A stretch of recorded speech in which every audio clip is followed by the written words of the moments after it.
Good afternoon, everyone, and welcome to the Brownsville Independent School District Public Facility Corporation Board of Directors meeting. We will now begin with that meeting. It is now 5:30. Let the records reflect for roll call that everyone is present at this board meeting. Now we go to item number 3, recommend approving the agenda of the Board of Directors meeting of April 5th, 2011 with any corrections or deletions.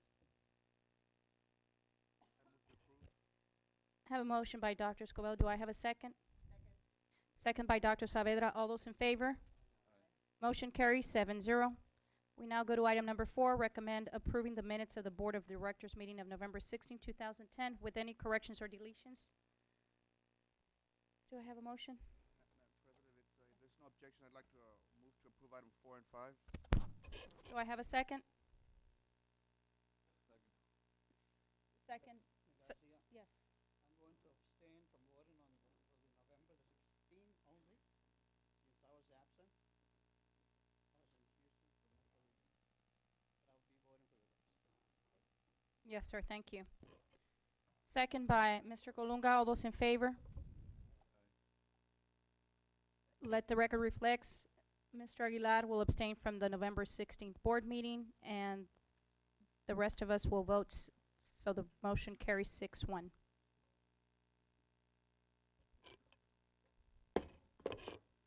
I will now move along to the regular board meeting. It is now 5. Motion to adjourn. Motion to adjourn. Do I have a second? Second by Ms. Longoria. All those in favor? Motion carries 7-0.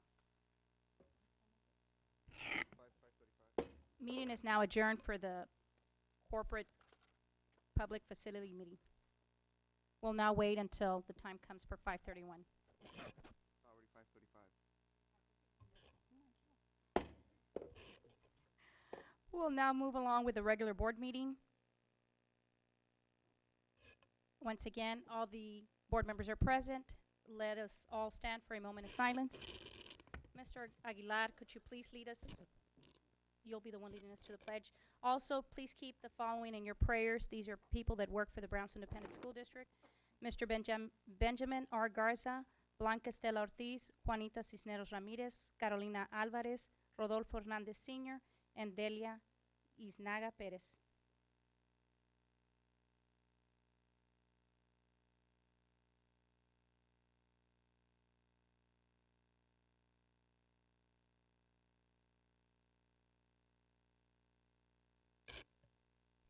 Mr. Aguilar, could you please let us to the pledge? Pledge allegiance To the flag of the United States of America and to the republic for which it stands, one nation, under God, indivisible, with liberty and justice for all. Honor the Texas flag. I pledge allegiance to thee, Texas, one state, under God, one and indivisible.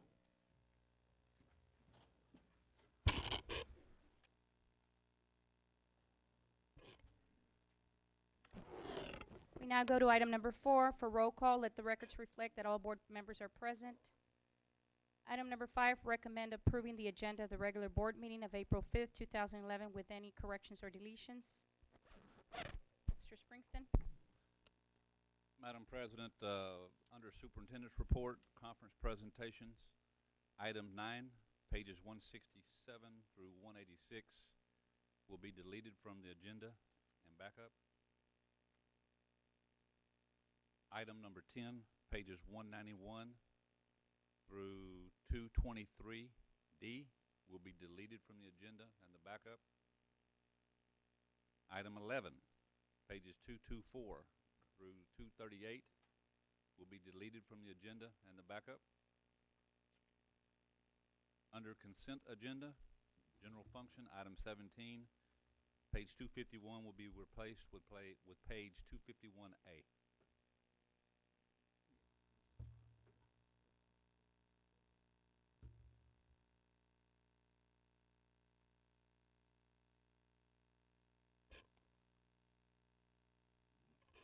Do I have a motion on it? I move to approve the consent agenda. Motion by Dr. Escobedo, second by Mr. Aguilar. All those in favor? Aye.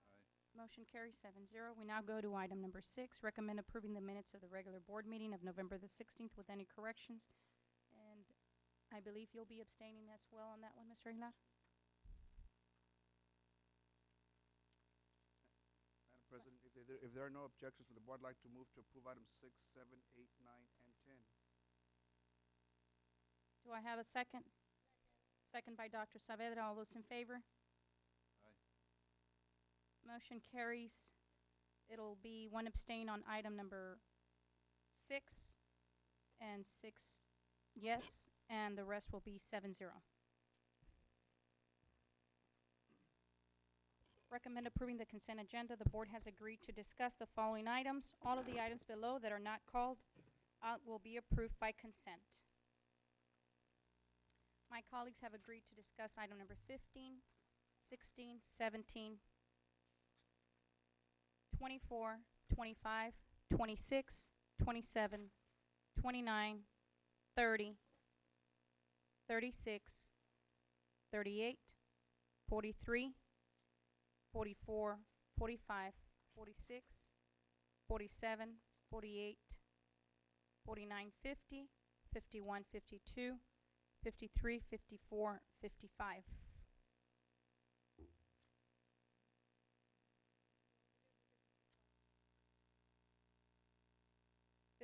As well. Yes. Yes, sir, I did mention item number 44. 57 as well, Madam President? 57 will also be discussed under the items, the C, D, E, and F.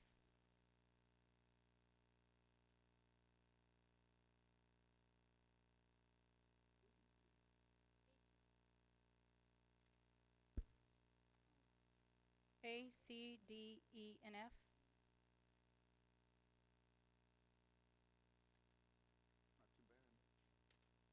Not too bad.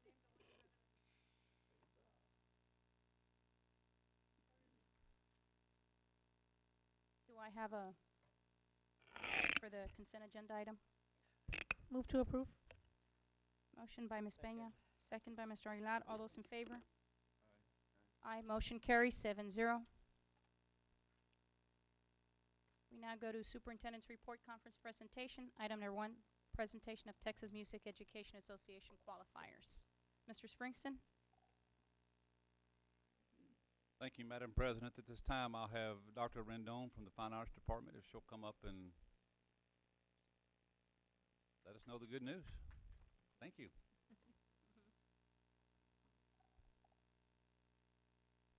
Good evening, Mr. Springston, Ms. Perez's Garcia, and members of the board. I'm very proud to stand before you today as the Administrator of Fine Arts so we can recognize our incredibly talented band and choir students that we have, and you will see before you here tonight. On February the 9th through the 12th, we had 42 band and choir students from BISD participate in the Texas Music Educators Association convention. In order to be part of this prestigious event, the students had to audition along with thousands of other band and choir students throughout the state of Texas.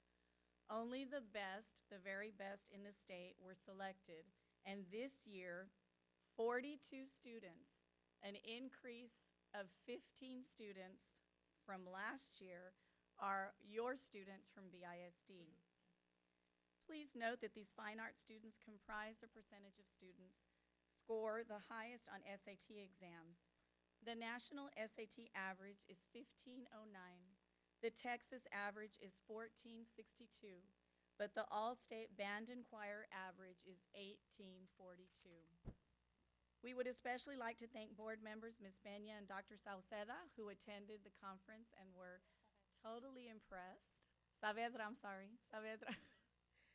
And got to spend nice days with us running to concerts because we had so many students that were in different performances. We also had administrators, Ms. Alarcon, Mr. Chriselle, Ms. Sauceda, and Mr. Snyder, who also attended the support to go and support their students in San Antonio. At this time, we would like to share just a short presentation of the events that took place in San Antonio.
We would like to thank all of our board members and administration for your support, but it is because of that support that we have been able to get the students to the level that they are right now.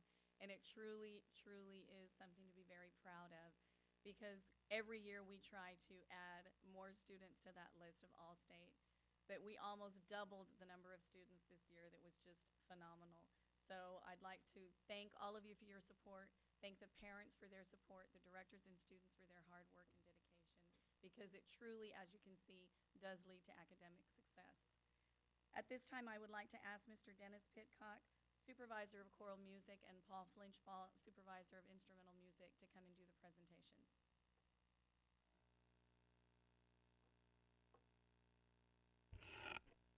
Good evening, Mr. Springston, Mrs. Presses Garcia, members of the board and administrators.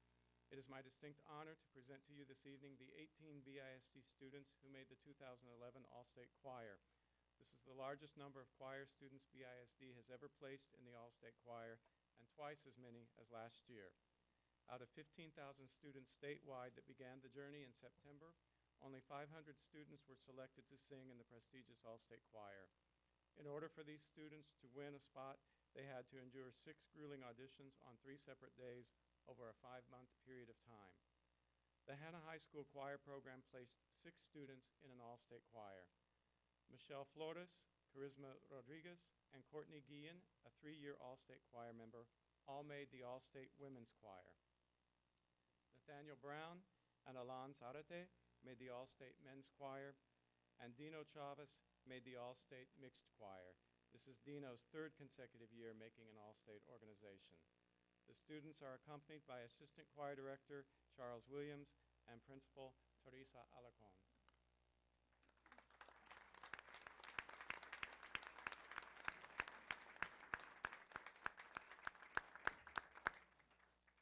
Good evening, Mr. Springston, Ms. Presses Garcia, and the BISD board members. I'm proud to announce that this year, the BISD band program has placed an all-time record number of students in the all-state groups, with a total of 24 students earning a chair in the all-state ensembles.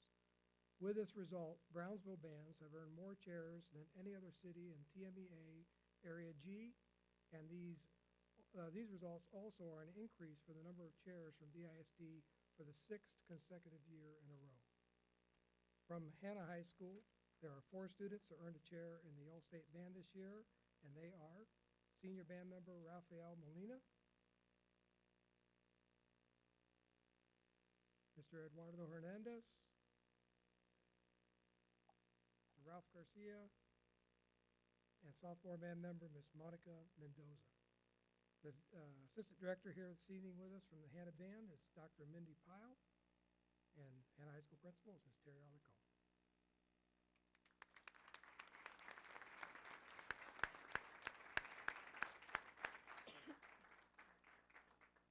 The Lopez High School Choir program placed 3 students in an all-state choir. Brenda Flores made the all-state women's choir, Sean Moran made the all-state men's choir, and Sylvia Hernandez, who is unable to be with us this evening, made the all-state mixed choir. The students are accompanied by choir director Joe Aviar. Principal is Dawn Hall.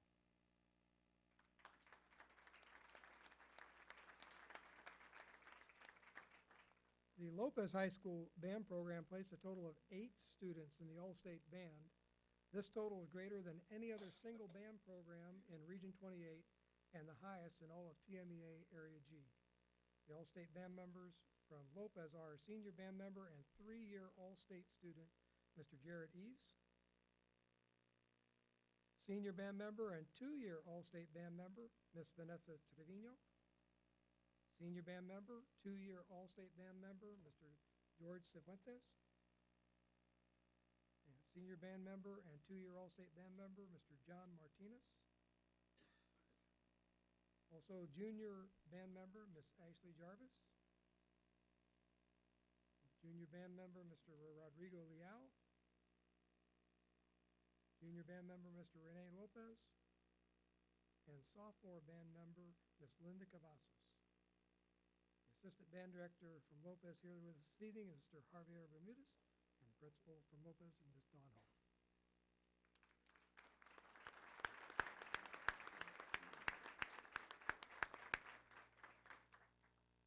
The Pace High School Choir placed one member in the All-State Men's Choir. This is Carlos Vasquez's second year to make the All-State Choir. Choir Director is Barry Dow, Sylvia Centeno, Principal.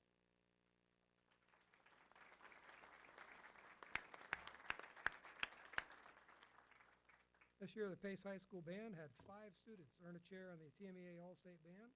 This time, I'd like to introduce you Pace High School All-State Band members who are Senior Band Member Dustin Jaramillo, Junior Band Member and 2-year All-State member, All-State student, Mr. Jose Carlos Izaguirre, Junior Band Member, Ms. Diana Vasquez, Sophomore Band Member, Ms. Jessica Montes, and Sophomore Band Member, Mr. Irving Rodriguez. Assistant Band Director for Pace with us here this evening is Mr. Mike Kraft, and Pace High School Principal is Ms. Sylvia Centeno.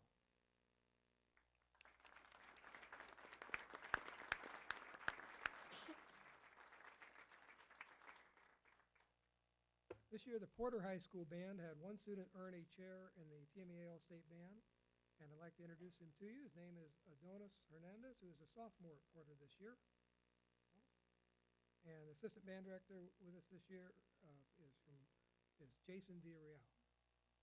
Porter High School Principal is Ms. Dora Salcedo.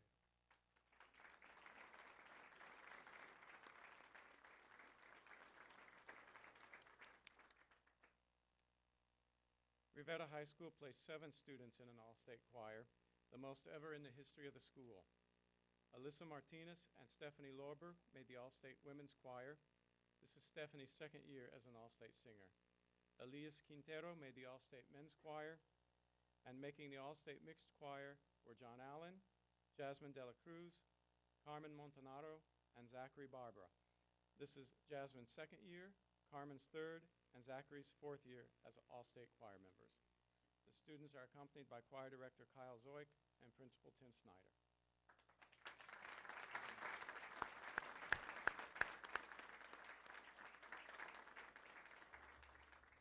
The Rivera High School Band program had 4 students earn a chair in the TMEA All-State Band this year.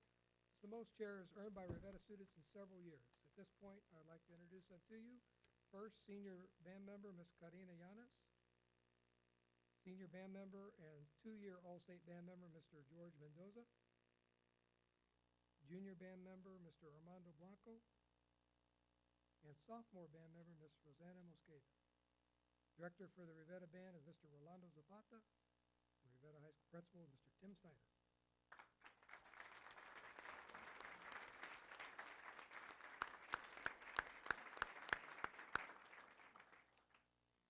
In its first year, Veterans High School placed 1 student in the mixed all-state choir. I am pleased to present mixed choir member Brianna Salas, along with her choir director Linda Holcup and Principal Acacia Amil.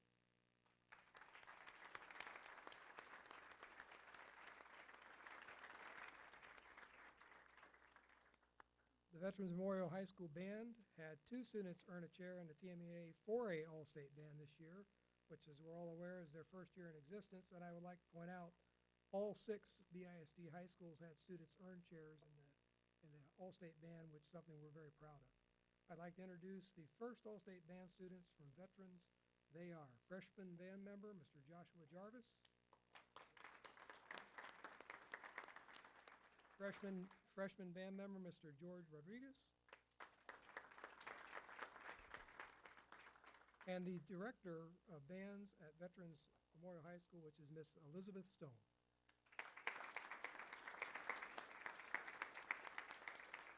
And Veterans Principal, Ms. Akashi Anil.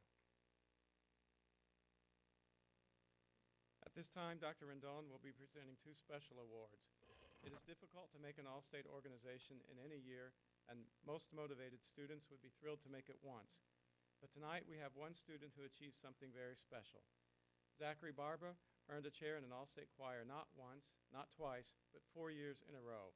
On behalf of the Department of Fine Arts and the Brownsville Independent School District, we congratulate Zachary on this prestigious achievement.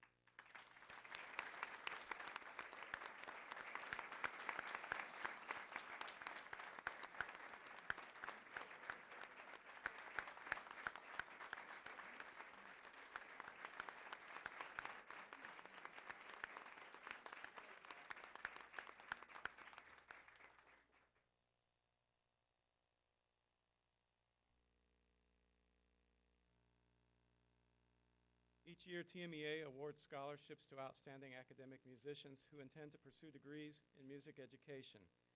Hannah High School choir student and past All-State Choir member Jennifer Moser has been awarded a TMEA scholarship, which she will be using to attend Stephen F. Austin University. This marks the first time a Brownsville student has received a TMEA scholarship of such distinction. On behalf of the Department of Fine Arts and the Brownsville Independent School District, we congratulate her on this outstanding award. Though she is unable to be here tonight, Mr. Charles Williams will accept on her behalf.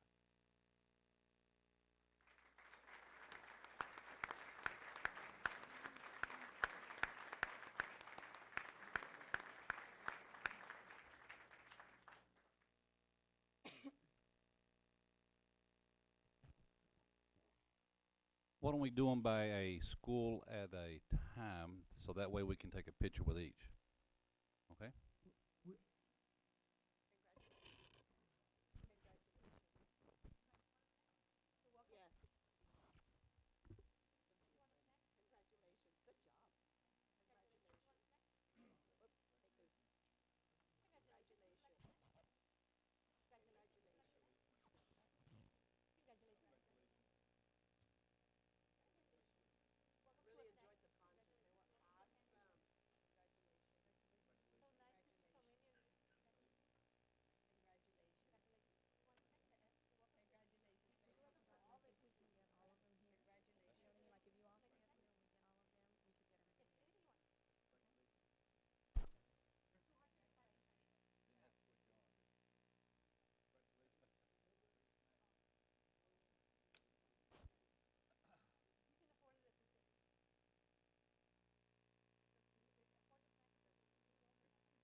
Sound effects. Congratulations.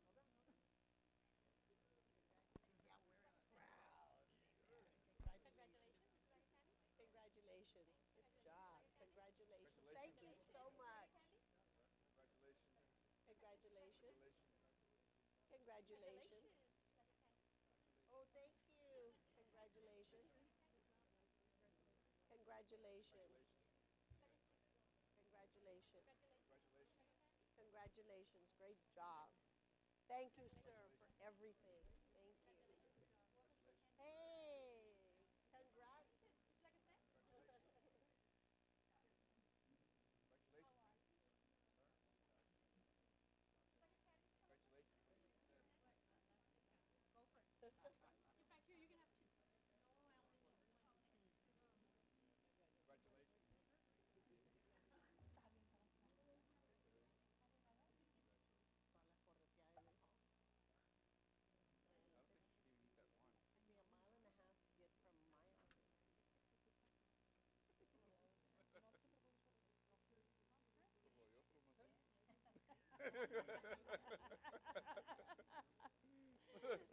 Right? Yes. We're like, it's okay, it's okay. We're a bunch of shorties back here, so we don't come out.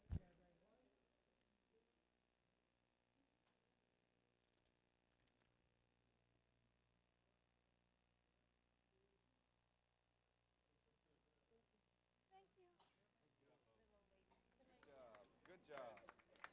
Good job.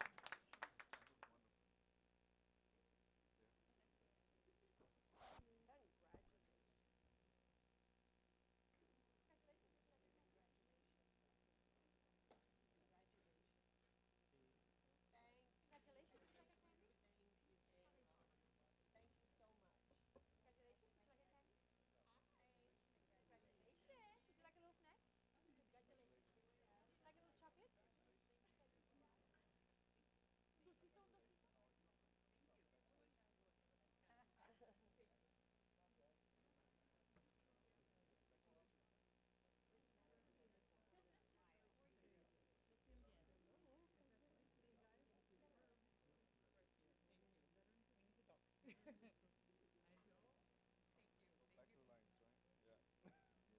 Me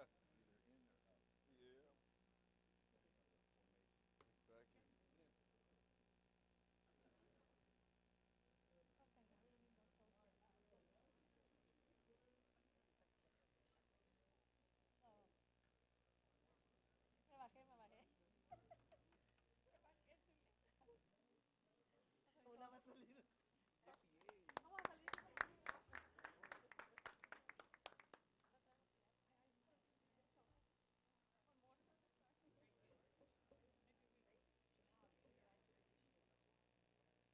Congratulations. Congratulations. Would you like a candy? Congratulations. Would you like a candy? Congratulations. You can have a candy. Congratulations. You can have a chocolate. Congratulations. You can have a chocolate. Congratulations. Would you like a chocolate? Congratulations, sir. Would you like a chocolate? Congratulations. Would you like a chocolate? Congratulations. Would you like a candy? Congratulations. You're welcome to a chocolate. Congratulations. You're welcome to a chocolate. Congratulations, sir. Congratulations. Very proud of you. Congratulations. Would you like a chocolate?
We'll now continue with item number 2, recognition of the State Firemen's and Fire Marshals Association of Texas 2010 State Trophy winners.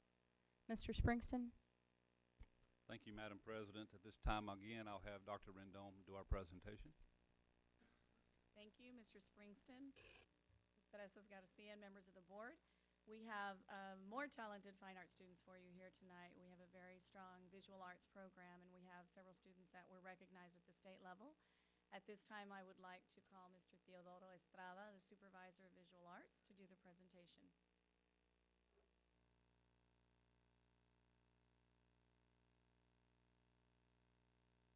Good evening, Mr. Springston, Ms. Perez Garcia, and board members. It's my pleasure to present to you the Fire Prevention Poster Contest winners for 2009-2010. Okay?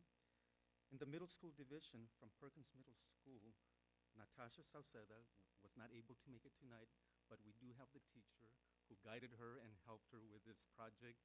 And this is Mr. Jose Hernandez, the art teacher, and Ms. Blanca Lambari, principal.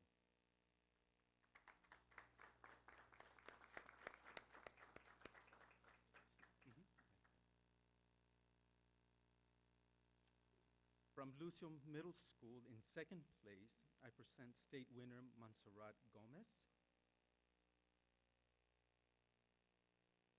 And Ms. Trevino, art teacher, was not able to be with us tonight, but Ms. Gaona and Principal Rose Longoria.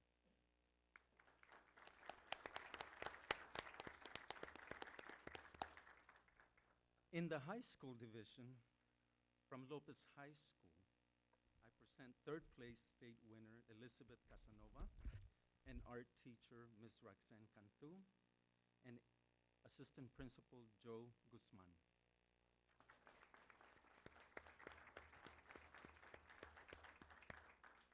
We would like to thank all board members, administrators, parents, and community members that support all the fine arts in BISD. It is because of the support that our students have the opportunity to excel at the district, region, state, and national levels. Thank you very much.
We will now continue with item number 3, presentation on Teen Cancer Awareness Day. Presenter will be Joshua Johnson. Mr. Springston? Joshua, I talked to you earlier. Welcome to our meeting. Thank you, sir. Good evening, Madam President, esteemed members of the board, and Mr. Superintendent. My name is Joshua Johnson, and I am currently a senior at Hannah High School.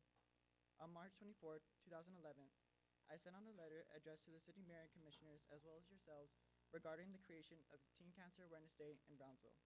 The letter reads as follows. Dear Commissioners and Mayor Brownsville, my name is Joshua Johnson, and I am currently a senior attending Hannah High School. This past year, it has come to my attention that many children I attend school with are affected by cancer. This school year alone, 3 children have gone public with their battle against cancer, the most recent of which being Stephen Garza. Stephen is currently undergoing treatment for testicular cancer in San Antonio and is in the thoughts and prayers of everyone at school. Not only have Hannah students rallied behind Stephen, but so have several other local high schools, including Los Fresnos High School and several other businesses as well. It is amazing the compassion, sympathy, and motivation a group of people can have when they are given a noble goal to rally around.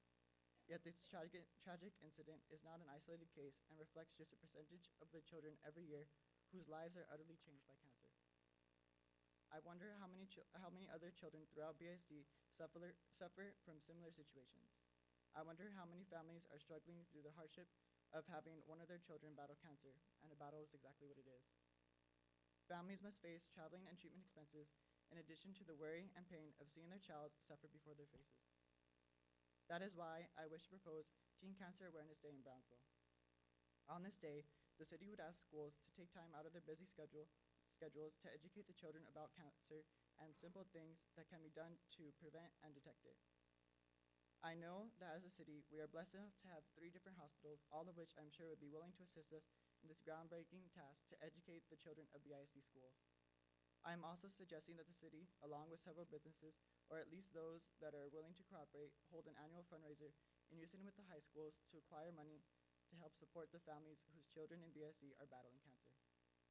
We all know that the scientific leaders of the world are working nonstop to find a cure for cancer.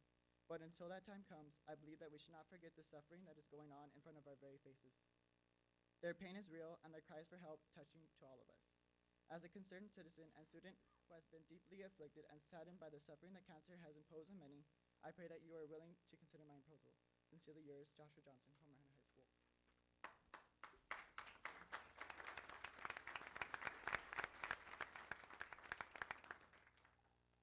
After sending this email, I immediately received responses from members of the Sistine Board, as well as from the Superintendent and Mayor of Brownsville. These emails contain nothing but words of encouragement and pledges of support for my proposal of Teen Cancer Awareness Day. In response to some of the questions presented to me in those emails, I would like to respectfully suggest that Teen Cancer Awareness Day fall on April 7th. I hope that together we can make this dream a reality. Thank you.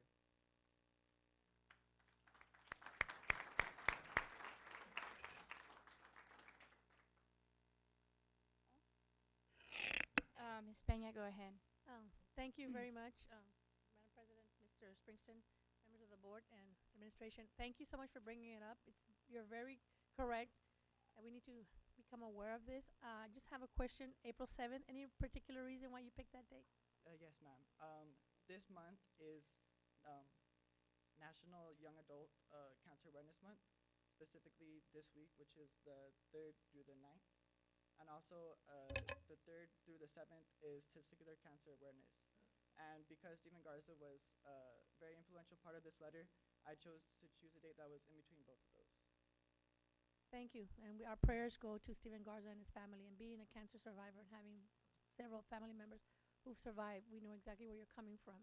And we will work hard to make sure that we start something. We started quick to make sure that people start paying attention to their bodies and not just brush it off as fatigue, which is just most of the case. So thank you very much. You're very young, and I so appreciate your interest because that means our future is in good hands. Thank you. Thank you, ma'am. Anybody else from the board? Josh, I'd like to thank you, and I know that the board as well, you know, just putting your thoughts together and having to have done it so quickly. You know, I really thank you for having to have done this and brought this up to our attention. I know that I myself was at a barbecue this weekend, and I'd like to share this with the public, but it's amazing, like you say, how many students have stepped up to the plate and adults to be able to help Stephen Garza out with the expenses that they're going through. And you know, Mr. Springston, it was amazing because we had baseball players from out of town, from Westlaco, from Pace, from Rivera. I mean, it was amazing how all the other teammates that they play against were there to help this past weekend in the barbecue.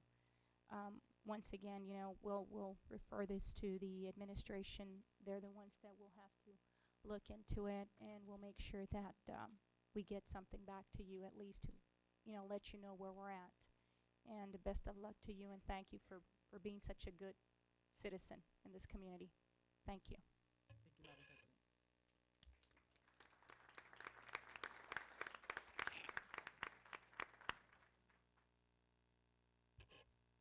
We now go to item number 4, presentation of the Brownsville Independent School District financial report for the period ending January 31st, 2011. Mr. Springston? Thank you, Madam President. If you have any questions at this time, Mr. Fuller's here to answer any questions. Any questions from the board members? No. We now go to item number 5, presentation of the Brownsville Independent School District quarterly investment report for the period ending December 31st, 2010. Mr. Springston? Thank you, Madam President. We do have a booklet there for you, for your guide. If you have any questions right now, I'll be glad to answer any questions. Any question from the board members? No questions. We now move along to item number 6, presentation from the Brownsville Independent School District Police Department regarding the technology being utilized for district-wide new installation and upgrades of CCTV equipment. Mr. Springston? Thank you, Madam President. At this time, we are looking, Chief, or, okay, he's coming. Getting things presented.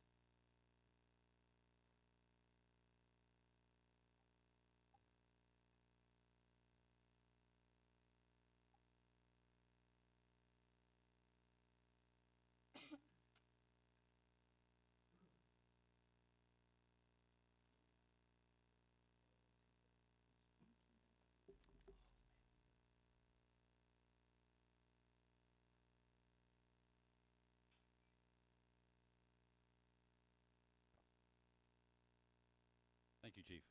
Thank you. Sorry for the delay here. I was taking care of some other matters. Let me take my breath here. You ready? Thank you very much, board members, Madam President, Mr. Springston.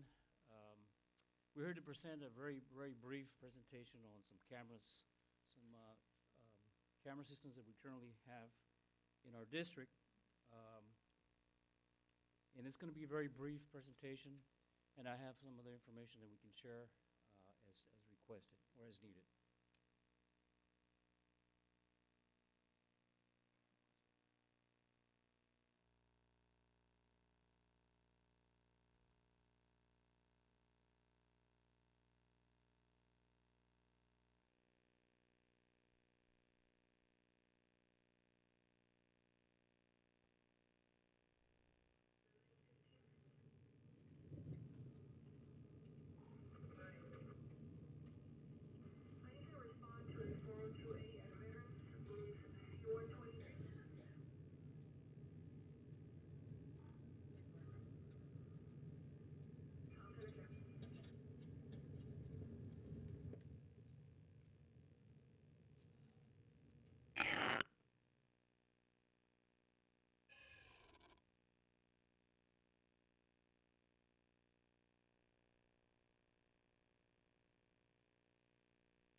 We're receiving another call also for room B161.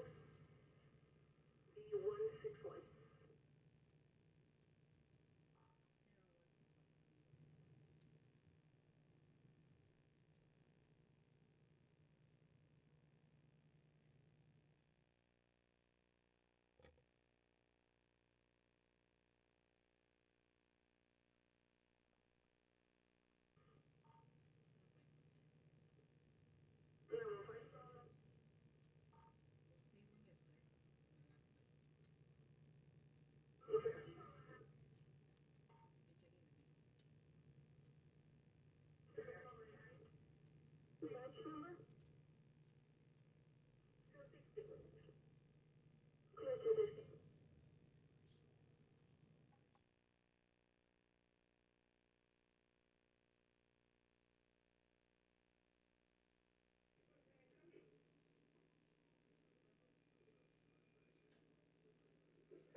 basically, there was a very, very short video, just a small little sample of what our department is currently utilizing in this district.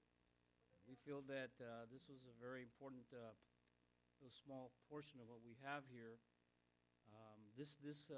Actually, this software was very, very important. We had a mock drill a couple of weeks ago over at Veterans where we did an interagency mock drill. And this particular software was came in very positive in terms of mitigating that emergency that we had. Well, there's no guarantee that a school will ever be completely safe. School safety should always be a top agenda item. Creating safe schools is a continued process that focuses on the development and implementation of strategies to support the safety and security of children at school and in the community. By creating this particular type of system, we're creating a deterrence factor. And there are two key focuses that we're currently utilizing: to create the maximum perceived risk in the mind of the potential wrongdoer, and number two, to be able to capture and archive any incidents should they still take place with sufficient image quality to be able to identify, discipline, or prosecute with confidence. I would like to say that for the last 3.5 years, all of our service vendors have been very instrumental and very positive in allowing this district to utilize this technology. This is a really good technology. It's one of the most important technologies that we can use to mitigate any response or any emergencies that should arise in a school environment. That's our presentation. Thank you, sir. Thank you. Thank you, Chief. Thank you much. Any questions from the board members? We now move to item number 7, presentation of notification of allowance contingency fund change order. Palo Alto Support Services Center Contingency Fund Change Order Number 8, and Hannah High School Performing Arts Instructional Facility Contingency Fund Change Order Number 1. Mr. Springston? Thank you, Madam President. If we have any questions at this time, Mr. Guerra is here to answer any questions. Yes, ma'am.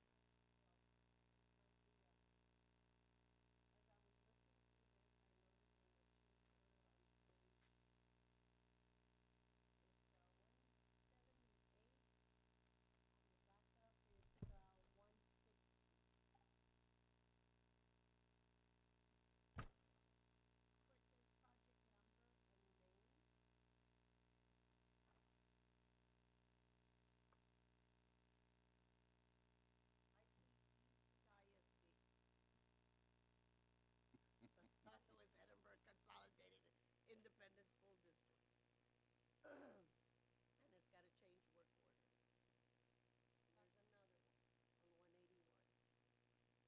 There's another one on 181. That's showing 14,900? Yes, ma'am. So that one has, Did you notice that, Mr. Guerra? No, ma'am, I did not notice it, but the reason for that is that when we went out for proposals on this, one of the things that we requested was what we termed plants in a can. And this is exactly what our auditorium is. It's a duplicate of the one that was built in Edinburgh. As a matter of fact, I believe it was built on 3 different campuses. So I'm sure that some of the paperwork that was utilized over there as far as templates go, that's the reason for this error here. But we'll get that corrected. And, Yeah, I mean, we'll get that straightened out. I'm not going to pay for somebody else's, some other district change order. It's on 178 and 181 too, sir, just Yes, ma'am. for you too. They will be corrected from now Thank on. you.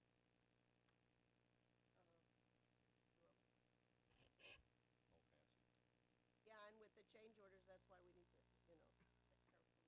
Because I know that some of them are duplicated exactly as others, but the least they could do was at least change it to our school name, our district name. 163. That means we don't have to pay, it's not ours. That's right. That was my question. Yeah, Do we'll we charge have it to to them. pay? Sure, it'll be resubmitted. Thank you. The next meeting. Thank you. so, Everything, honey. thank, that's- thank you, Dr. Saavedra. Also, On that one, it says change order number 2, so that should be our change order number 1, not number 2. That would be So they need to make Right. sure they correct that as well. We generally go by the agenda item, and that's what we reference. But, it'll be corrected. Thank you. Are they scheduled to have a payment on this one? Because we can't approve it now with that invoice like that incorrect. The invoice would be correct, invoice would be, well, We would, I think we would rather see a correction of invoice with the proper school district there. So that item cannot, me personally, I feel very uncomfortable approving for payment. I think they can bring it Number back. 7. When we were at maintenance and facilities, any invoice that it was incorrect, it would go back and we would present it to the next agenda item. Madam President, you're not approving of that anyway. You're No, it's just a Okay. presentation. Okay, So well, we can just go to back make sure that there's no invoice there. Yeah, but when it does Pertaining come that. in, Uh-huh. 'cause it'll That it is be corrected. submitted, yeah, just to Correctly. make the correction. Please. Thank you. We now move to item number 8, presentation of preliminary budget for fiscal year 2011-2012. Mr. Springston, on that one, can we kind of review what we had discussed, since there was a letter that went out to the staff, and there was still some questions, and I think there were some programs that were discussed that we did not agree to hinder or hurt. So I believe we had questions about the pre-K. Some of us received some calls. Is that going to be affected?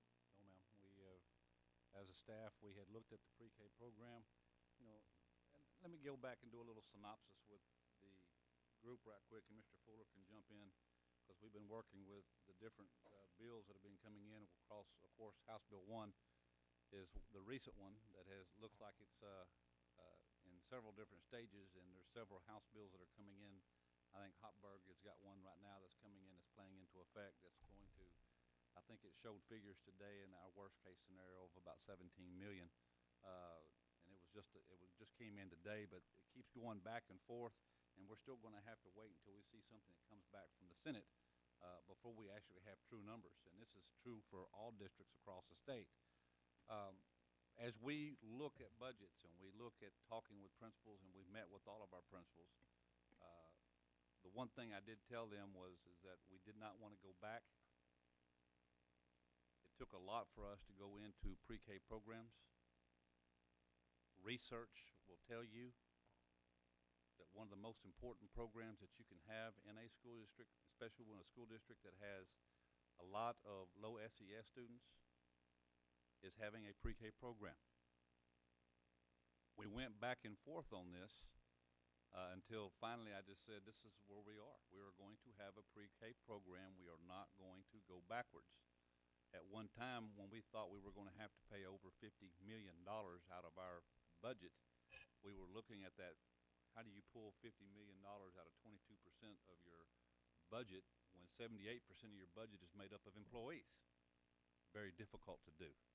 So we were looking, and we had discussed at several times in several meetings that we would look at half-day programs at some of our pre-K sites. But that was strictly a discussion amongst administrators. We did not agree, and I said, no, we are not going backwards. We have gone very far in what we've done as far as success in our district. Our kids are getting better at their reading skills, their comprehension skills. In the first grade and kindergarten levels, because of our pre-K program, we do not want to step backwards, and we're going to do everything it takes to make sure that these pre-K programs and our employees stay intact. Okay. I really wanted to make sure that we had clarification on that one, because I believe some of us board members had also, Mr. Aguilar had stressed out the concern about that pre-K, because last week I think some parents started going to the campuses and they were being told that the pre-K program wasn't going to exist. So I just don't know if it was just at certain locations that are not in existence or the ones that are already in existence. So I just want to make sure that we are here together, that we are all on the same page, that we agree that that is very crucial stage for our children to attend school. Of course, there was also concern about the 3-year-old programs that we also agree that they would not be touched by the school district, of course. So I think Dr. Saavedra and I have talked about it, that was very important at that budget meeting, and the rest of the board agrees. So just for clarification, like you're saying, Mrs. Garcia, that we need to clear this because there's a lot of rumors about certain things, and it's best that we stop it at the very. So at least it's clear. Yes, Ms. Peña, go ahead. Yes, Ms. Garcia and Mr. Springston, I think the confusion might have been further confused when we usually register at the time early. And due to the fact that we had tax, we decided to go ahead and just delay the registration, and some parents took that as a cancellation of registration. So we can get out there and tell all the administrators to make sure that we put it out that we're just delayed registration so we can concentrate on the tax, and then the registration will come later. Am I correct? Ms. Brown, we already have it up on the website. We already have the dates. Everything has been sent out. Am I correct? Last week. Okay, thank you, but I think that's what caused the confusion. Thank you. Okay, thank you, Mr. Springston. Item number 9, presentation on student performance in early, no? Oh, those are not gonna, item number 9, 10, 11 will be brought back on the following board meeting, April 19th. We now go to standing board agenda items, board calendars. Mr. Springston?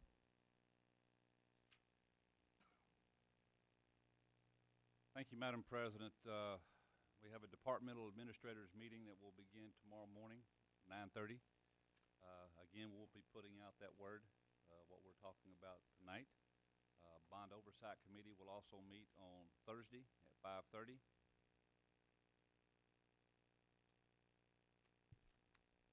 Next week is National Library Week, the week of the young child. I think several of us have signed up to do reading in elementary schools next week. On the 13th, we have School Librarian Appreciation Day, so make sure we go by our schools and tell them thank you for all the hard work that they do. Some of the schools, right? Yes, ma'am. 52. A lot of schools. We have a budget meeting, if I'm not correct, budget ad hoc, is that 5:30 at the boardroom on that Wednesday? And then we have a insurance ad hoc committee meeting on the 14th, is that correct? When is our budget meeting? Didn't we schedule a budget meeting? It was on the 13th when we got back, That's on the, April 13th. Okay. it's down there at the bottom. I It's see at got the 3 bottom, I sections. see it. We have, it's not an ad hoc, it's a regular budget committee meeting, 5:30 here in the boardroom. We also have a budget ad hoc committee on Tuesday, the 12th.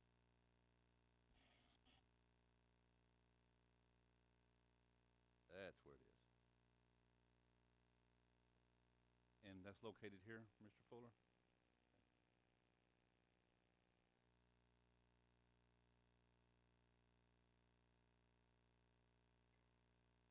And on the 15th, which is Friday, we have the Estudiantina Festival, 7 o'clock in the Cab Auditorium. And then we have our next regular called board meeting right here on the 19th at 5:30. Yes, ma'am. I noticed it wasn't on the calendar. We have a chess tournament coming up April 9th at Martin Elementary, the spring tournament. I was ready this time, but you didn't ask. You were ready with which school? Yes. And we have an insurance committee meeting also that month, don't we, when we get back also? The 20th, yeah. And I believe the bond oversight was canceled. Is that correct, sir? For this Thursday?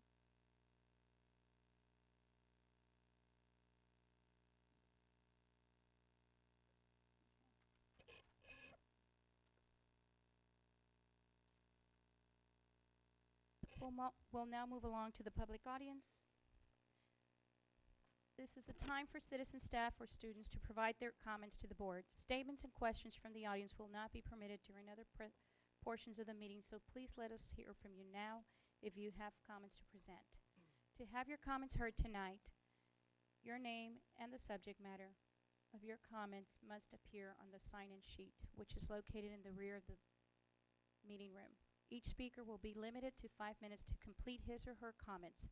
With all due courtesy, I will strictly enforce that time limit.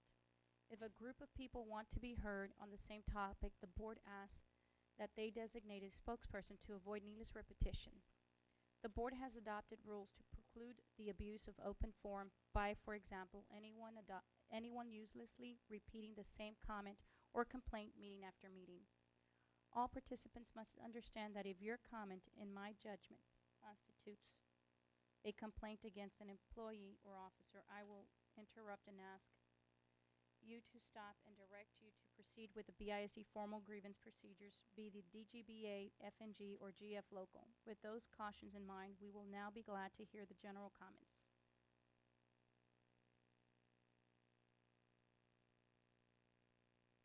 Okay, and as per council, we're going to be giving 3.5 minutes since there are 9 people that are going to be speaking for tonight's meeting. We'll start with the first one, Mr. Larry Jokel, regarding fine arts.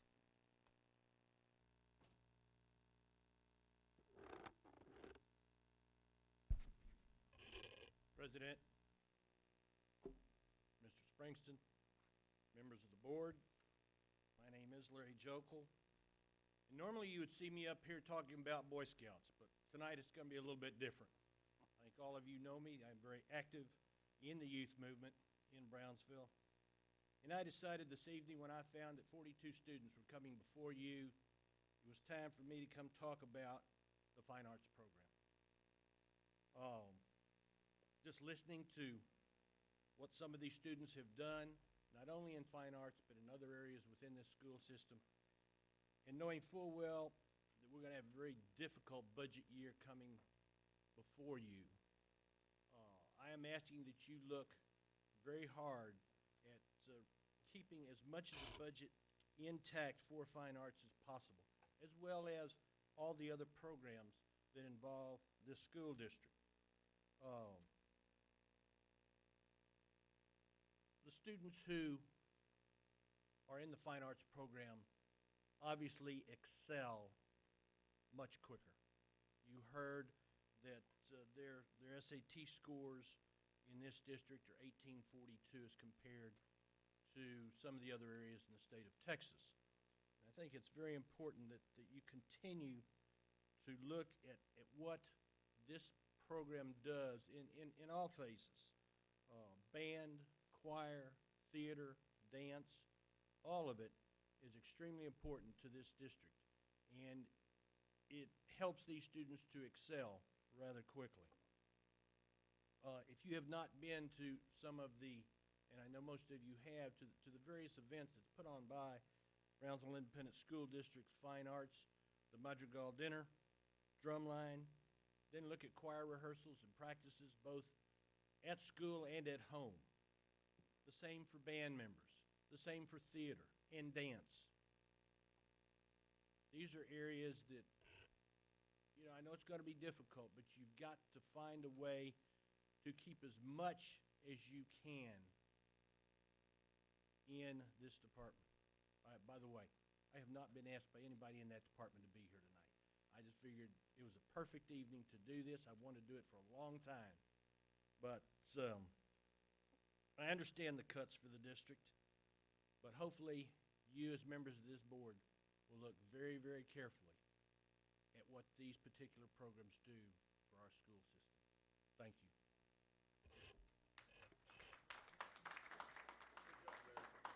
Thank you. Thank you, Mr. Jokel. We now go to Adi Garcia, Day of Action.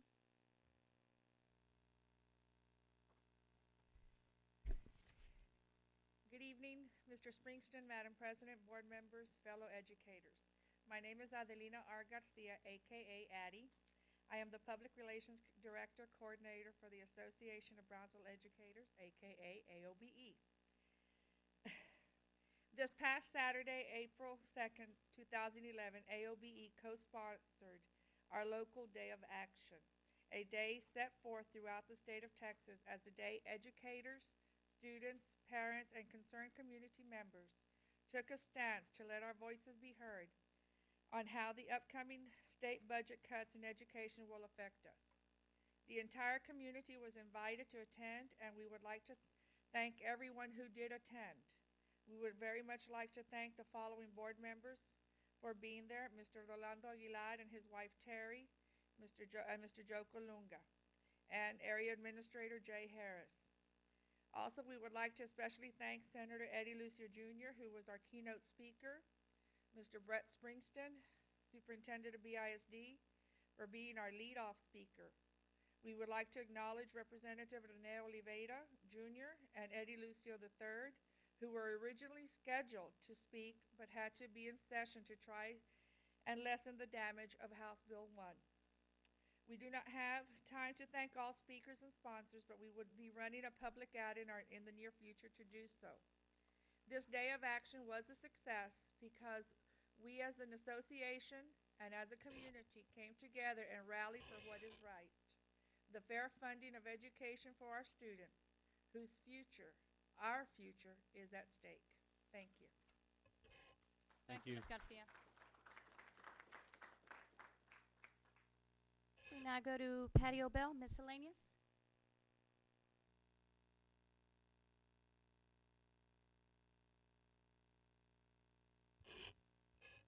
Okay, I guess Ms. Obel is not here. You're going to speak on behalf? I'm gonna explain.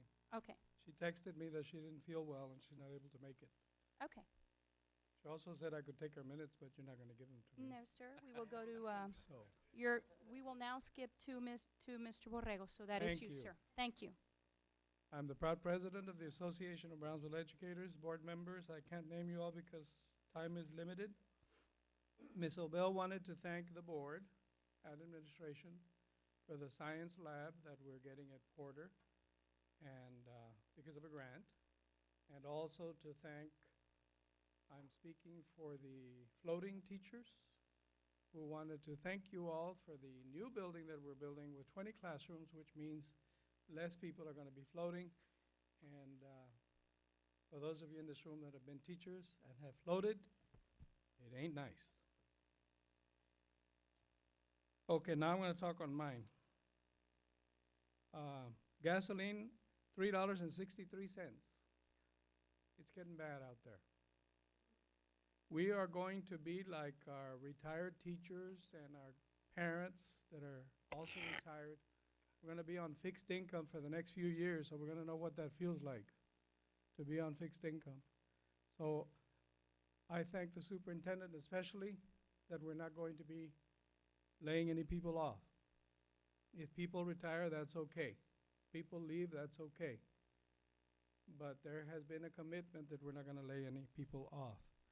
And I thank the board and the superintendent for that. On school construction, Dr. Z came to us for the bond issue, and we, as an association, supported it, and it passed. And we got the best rate we could on the interest rate under Hector Gonzalez. All of this has begun in prior administrations. We need to finish the job. We need to fill those buildings with furniture and get the kids in there. We are not embarking on new projects. All of these were started way before this administration started. The buildings that we're building at Porter for the 20 classrooms and the auditorium at Hannah and a building at Pace, where we're going to pay 20 cents on the dollar for that. In the crisis that we're in, I don't think you can get a better deal. And even if things were good, that's still a good deal. And we need to finish those buildings, and we need to furnish those buildings because it is a good deal for the district and for our kids. Are we going to rehire teachers that are rehire? Is that happening tonight? I don't know. There's a lot of issues in terms of hiring that I'm not aware of, but has it been discussed? Item number 15 says something about approving the superintendent's budget or not approving it. Austin has not made a decision. I'm in a bit of a quandary as to why we can even pass anything, because Austin is still considering what's going on. I think we need to be looking at all the options, discussing them, have transparency as to what's happening. Keep in mind our paraprofessionals, that they don't suffer more than anybody else because they're the ones that can least suffer. we need to take care of those. So let us not put the cart before the horse. Mr. Borrego, your time is up. You owe me a minute from another meeting I can't collect? No, sir. Thank you so Thank very you. much. We'll now go to Maribel Martinez, Hannah Auditorium. Ms. Martinez?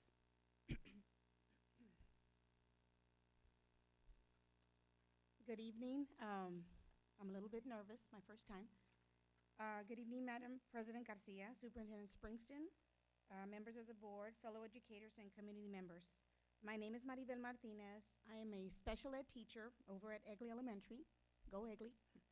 I'm also the very, very proud parent of two adorable sons that attend our awesome school district. Justin Martinez is at Oliveira Middle School, and Joe Louis is a senior this year at Hannah. And he started in kinder, so he is a product of the BISD, and I am so proud of him. And I want to thank everyone that is involved or was involved with my son's education. I'm just very happy. But the reason I'm here is that I really, really would like to thank you because my son is in the choir, and they won sweepstakes this past week or two, and he was very excited. He says, "Mom, I'm so glad that Hannah's finally going to get a performing arts theater, and I know that my friends and I are not going to be able to use it, but all the other future Egley people will," which is, one of them should be his brother. And I just wanted to thank everybody. I wanted to thank the board, the superintendent, everyone that voted for this. It's just awesome that Hannah's finally going to get that. And also, I understand that they're also going to be getting a science building, which is awesome too.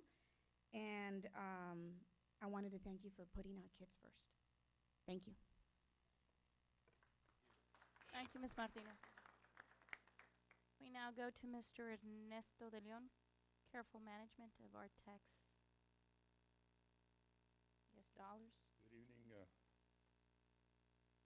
Mr. Springston, Madam Kathy Presas, President of the BISD Board of Trustees, Honorable Board of Trustees members, ladies and gentlemen, by the way, Aguirita, Gig'em. What are you doing? You all be wanting to watch the Aggie girls play for the national title tonight. Although it's going to be a tremendous game. Anyway, tonight I humbly suggest that you refrain for yourselves from overspending these days, these times that we are facing right now are going to get worse before they get even better, before the situation turns around. Make very sure that every dollar that you spend of our tax money is well spent. And may I suggest that you constantly encourage BISD staff to offer money-saving ideas and reward them for their suggestions that help in cost reduction. I think it's very important. A lot of the staff members have ideas, and I guarantee you, if you ask them, they will come through with it, and it'll be very helpful in reducing some of our costs. Thank you very much. Thank you, Mr. De Leon. Thank you. We now go to Patrick Camis, miscellaneous. Thank you, Madam President, Superintendent Springsteen, members of the board, fellow citizens in Brownsville. And ma'am, thank you. You nailed it. You got it right out of the pronunciation. Appreciate it. My name is Patrick Camis. I'm the consultative representative for the Association of Brownsville Educators. I'm also speaking tonight with as a spokesperson for the Brownsville Union Coalition. A few things real quick, since we only have, and I have a question, since we had one person not show up, do I get an extra 30 seconds? Because that would make it then 4 minutes. No, sir. Just No, skip. if one Yeah, person skipped, one person did not we show gave up? the others the same time, sir. Okay, Thank you, Mr. just checking. Hammes. Hope that Go doesn't ahead. count against me. A few things, well, the coalition is concerned that, again, on the agenda, item number 55, the performance Consideration of possible action regarding the superintendent's job. The community has spoken at previous meetings about this. Readmit our recommendation to you. It seems that this is on the agenda every time. I believe that we have more important things to take care of, such as the budget and funding and figuring out how we can cut equitably across the board. And we would like to see this come off and that you follow the normal timeline like you are doing in 54. Do the evaluation, and then when time comes up, decide if you want to renew or not renew its contract. Another concern is on item 17. I don't know if it's changed since the last ad hoc budget meeting or the last board budget meeting. The resignation stipend was at that time $6,000. There are rumors going around that it might be bumped up to $10,000. We are in favor of going to $10,000. Resignation retirees is an option. We think the district can save more money by people, if people choose to take that. If more people choose to take that, then, and we are able to save more money, then there are less painful cuts elsewhere in the budget. We are also concerned about the possibility of the approval of the budget too from the March 3rd meeting. At that meeting, I expressed an open forum to the board concern on how this would affect classified employees. Classified employees, based upon that budget, would lose 4 days of paid days, where 4 days off the calendar would be cut. They'd also lose 5 paid vacation days. That's 9 paid days for the people who can least afford it. Unfortunately, we are in the poorest county in the United States for per capita income. Unfortunately, we are in a state that is tied with Mississippi for having the most workers in the state making minimum wage. Let's make sure that when we're talking equity in the budget, we're not taking it out on the classified employees. I'm also like to thank, I'm honored to be on 2 of the ad hoc committees. I'm on the insurance one and I'm also on the budget one. I thank those who nominated me and put me on there. There is one concern that has been brought up by some of the members of the ad hoc committee, and that is the presence of board members at the entire meeting. As versus making an appearance and saying hello, members are staying for the entire meeting, and some people are feeling just a little intimidated. And there is a question, since these committees are supposed to be apolitical. So just sort of bring that to your mind. Thank you, and have a good evening. Gig 'em. Thank you, Mr. Hemis. We now go to Mr. John Clark.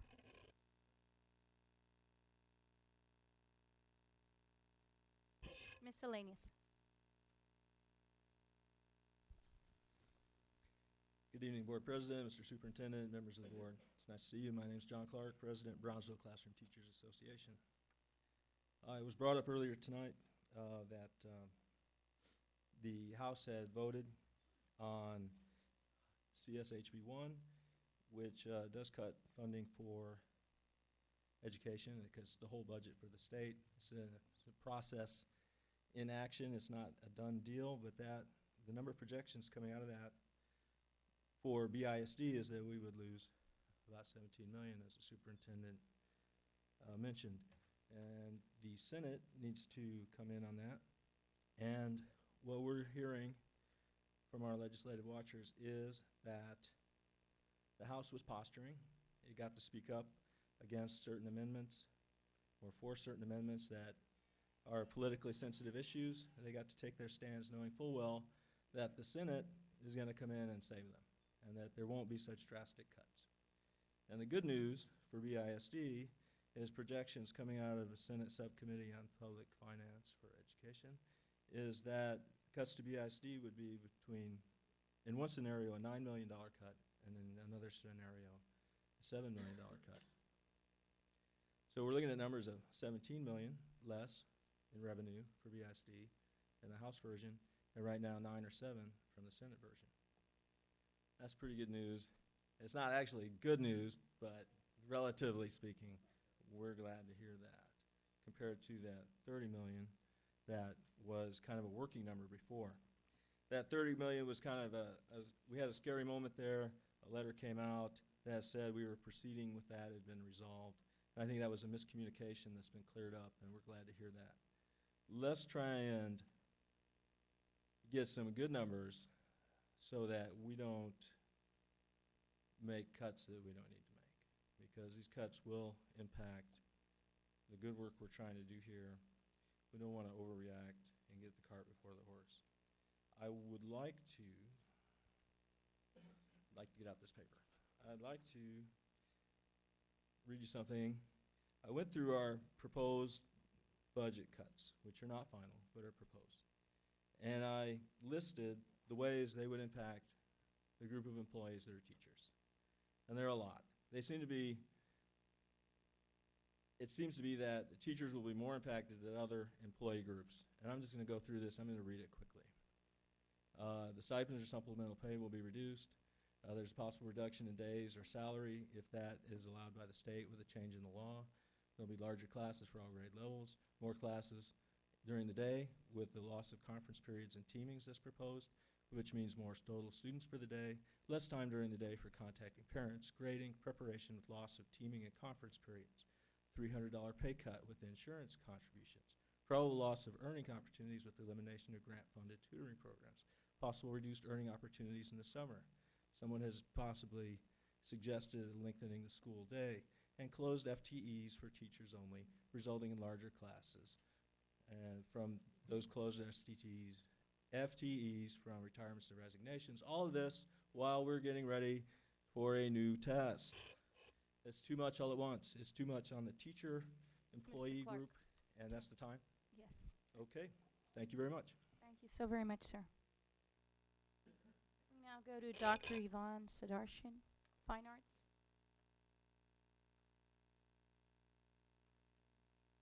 Hi, thank you for the opportunity to address the school board. I'm Dr. Yvonne Sudarshan, and my youngest son is in 9th grade at Veterans Memorial High School. I've never come to talk before the school board before, but the issue of continued funding for music and fine arts programs in the schools is something that I have something to say about, and something that I hope to continue for the rest of our students. And I'm just going to take a few minutes to put a personal face on the fine arts and what it can do for a student in BISD. My son has been taking band classes since 6th grade. He's always had a strong attachment to music, and I knew that learning to play music for himself would really be great. He was a pretty good student in 4th and 5th grade, but I wouldn't say that he really enjoyed school very much or that he looked forward to it. He would want to go home at the earliest possible moment after school, and even being picked up late would ruin his day and put him in a bad mood. Once he started band class, he did have something to look forward to. He was so proud to learn to read music and play it. He made sure to pick the biggest, loudest instrument available in middle school, which is the trombone. And through grades 6, 7, and 8, he began to like school so much more. He became very fond of his band teacher, another trombone player. The summer between 8th and 9th grade began some heavy-duty training for marching band. My son is not athletic and doesn't like to exercise much at all. But for band, he was willing to march outdoors several hours a day in 90-degree heat without complaining. His marching band performances were something he was really proud to be a part of. And now in high school, he stays after school almost every day for band practice. No complaining. He doesn't mind because he enjoys it so much. Do you know what kind of skills you need to be a good musician? You have to have a great memory to memorize music. You need to have a sense of timing. You need to be precise. You need to be someone who can practice until perfect. You need to listen to the other band members and coordinate with them to make sure the song sounds right. You make sure the other band members can depend on you. Do you know what's different about making music than about other school tasks? When you've got it right, you can hear it right away. And besides that, you can hear the beauty of it.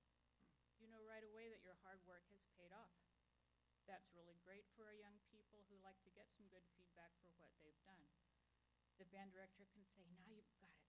And to be honest, wouldn't you love that if your boss would compliment you like that once in a while? Hey, I really like the way you're on time every morning. Well, it doesn't happen enough, right? Now, some people might say that music or dance or art isn't an important part of school. It's just a luxury or a bonus. And I don't agree with that because for a lot of kids, it might be the one part of the school day they look forward to. It might be the thing that keeps them coming back to school day after day. It might feed a passion or a need. It might give their day the beauty that it lacks. It might be the hook that keeps them from quitting school before graduation. The skills they learn in arts, the precision, timeliness, attention to detail will carry over to their work in other classes.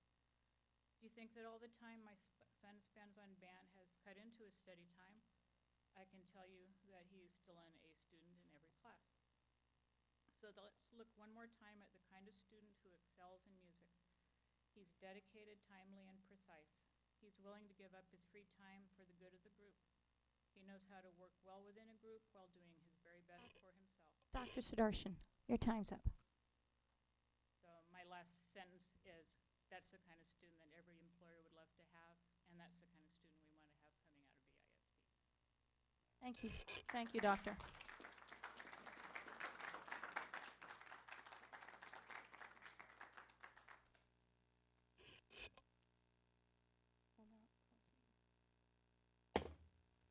We'll now go to closed meeting. It is now 7:01. Pursuant to Texas Governor Code Section 551.074 and 551.082.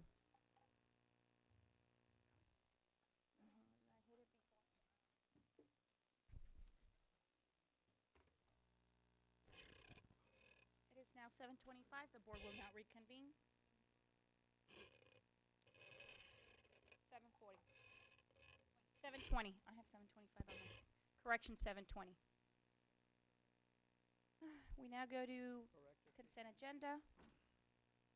This item number 15, discussion, consideration, possible action regarding the superintendent's budgetary proposal.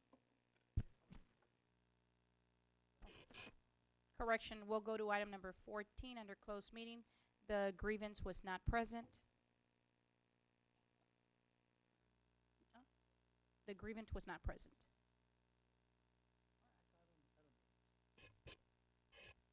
We now go to item number 15, discussion, consideration, possible action regarding the superintendent's budgetary proposal. Ms. Longoria? Yes, Ms. Garcia. Mr. Springston, I would like for you to go over what you're proposing. If you could just give us a brief overview of what your proposals are for this new budgetary budget.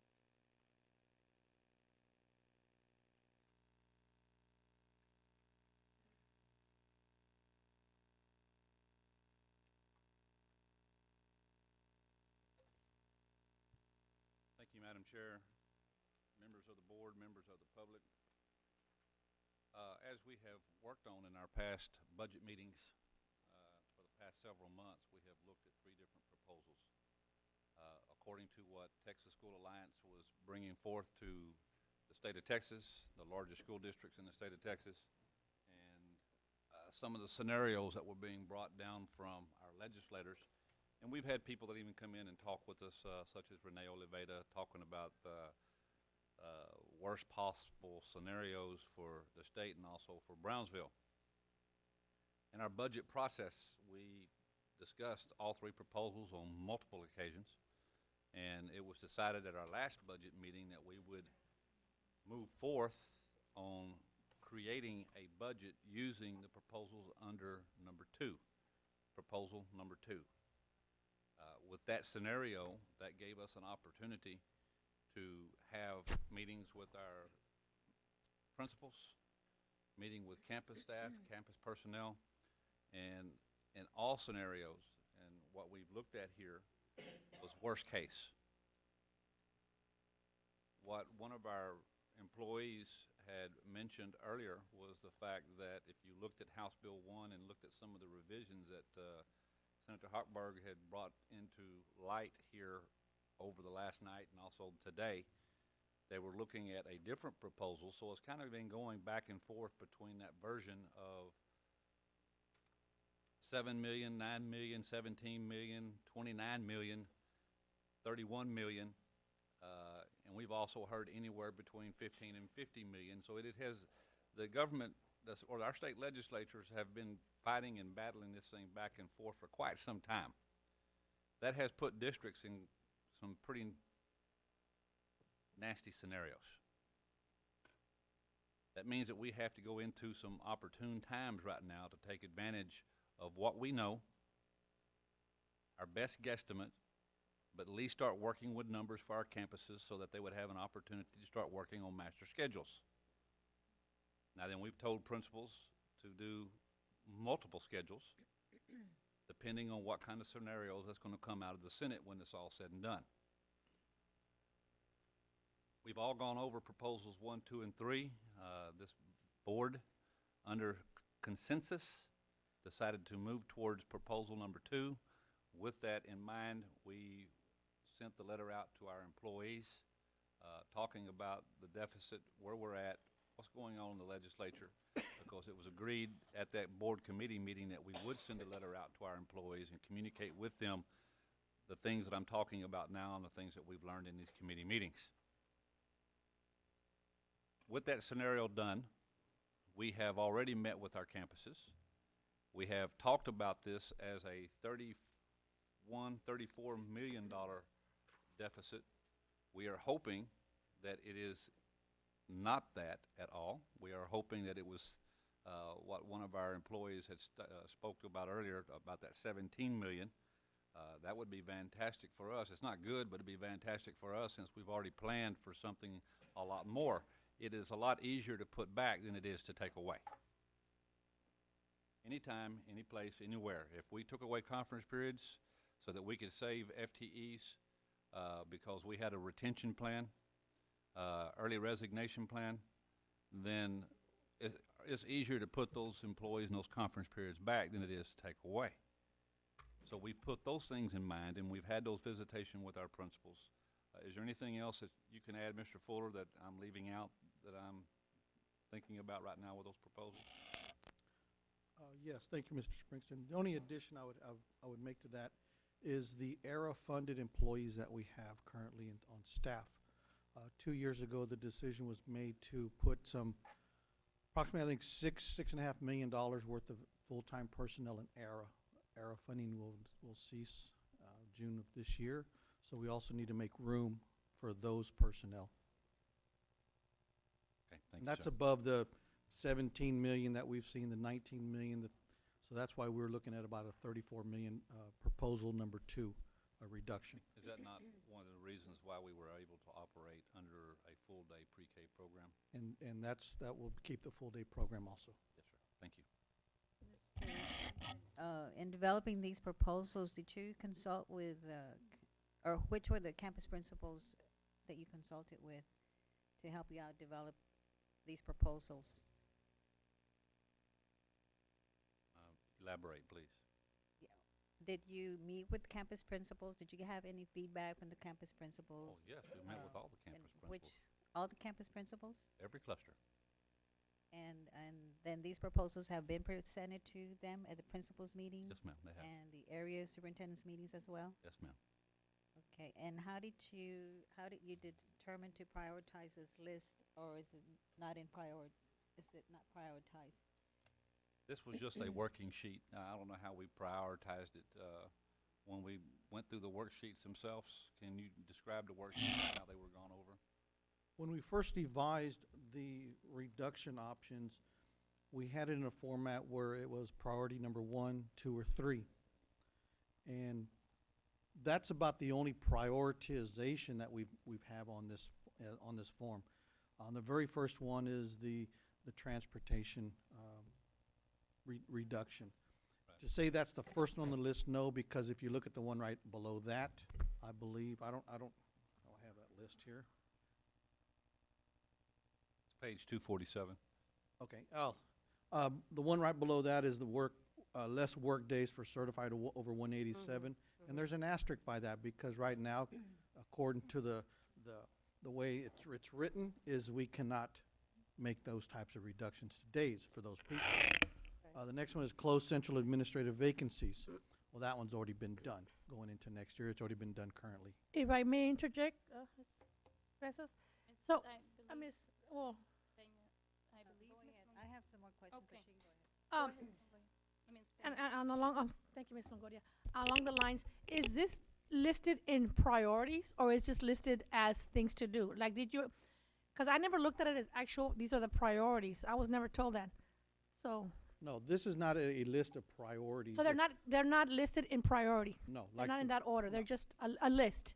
No. They're not prioritized here on this list from the top to the bottom? No, like the Okay. copier lease on page, Okay. on line number 13, that could be moved up to line number 2.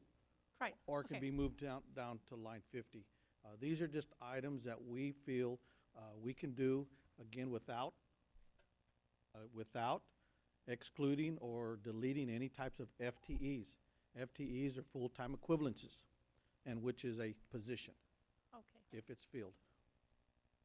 Dr. Saavedra, go ahead. When you all met with the campus principals and the AAs, were any of the departments as well? Because I'm looking, like in some of the departments, they would need to run, and cutting their days would deter and take away from a lot of the data that we collect. One is like assessment. You know, those people need to continue on throughout the year, the PEMS people, because we're collecting data all the time.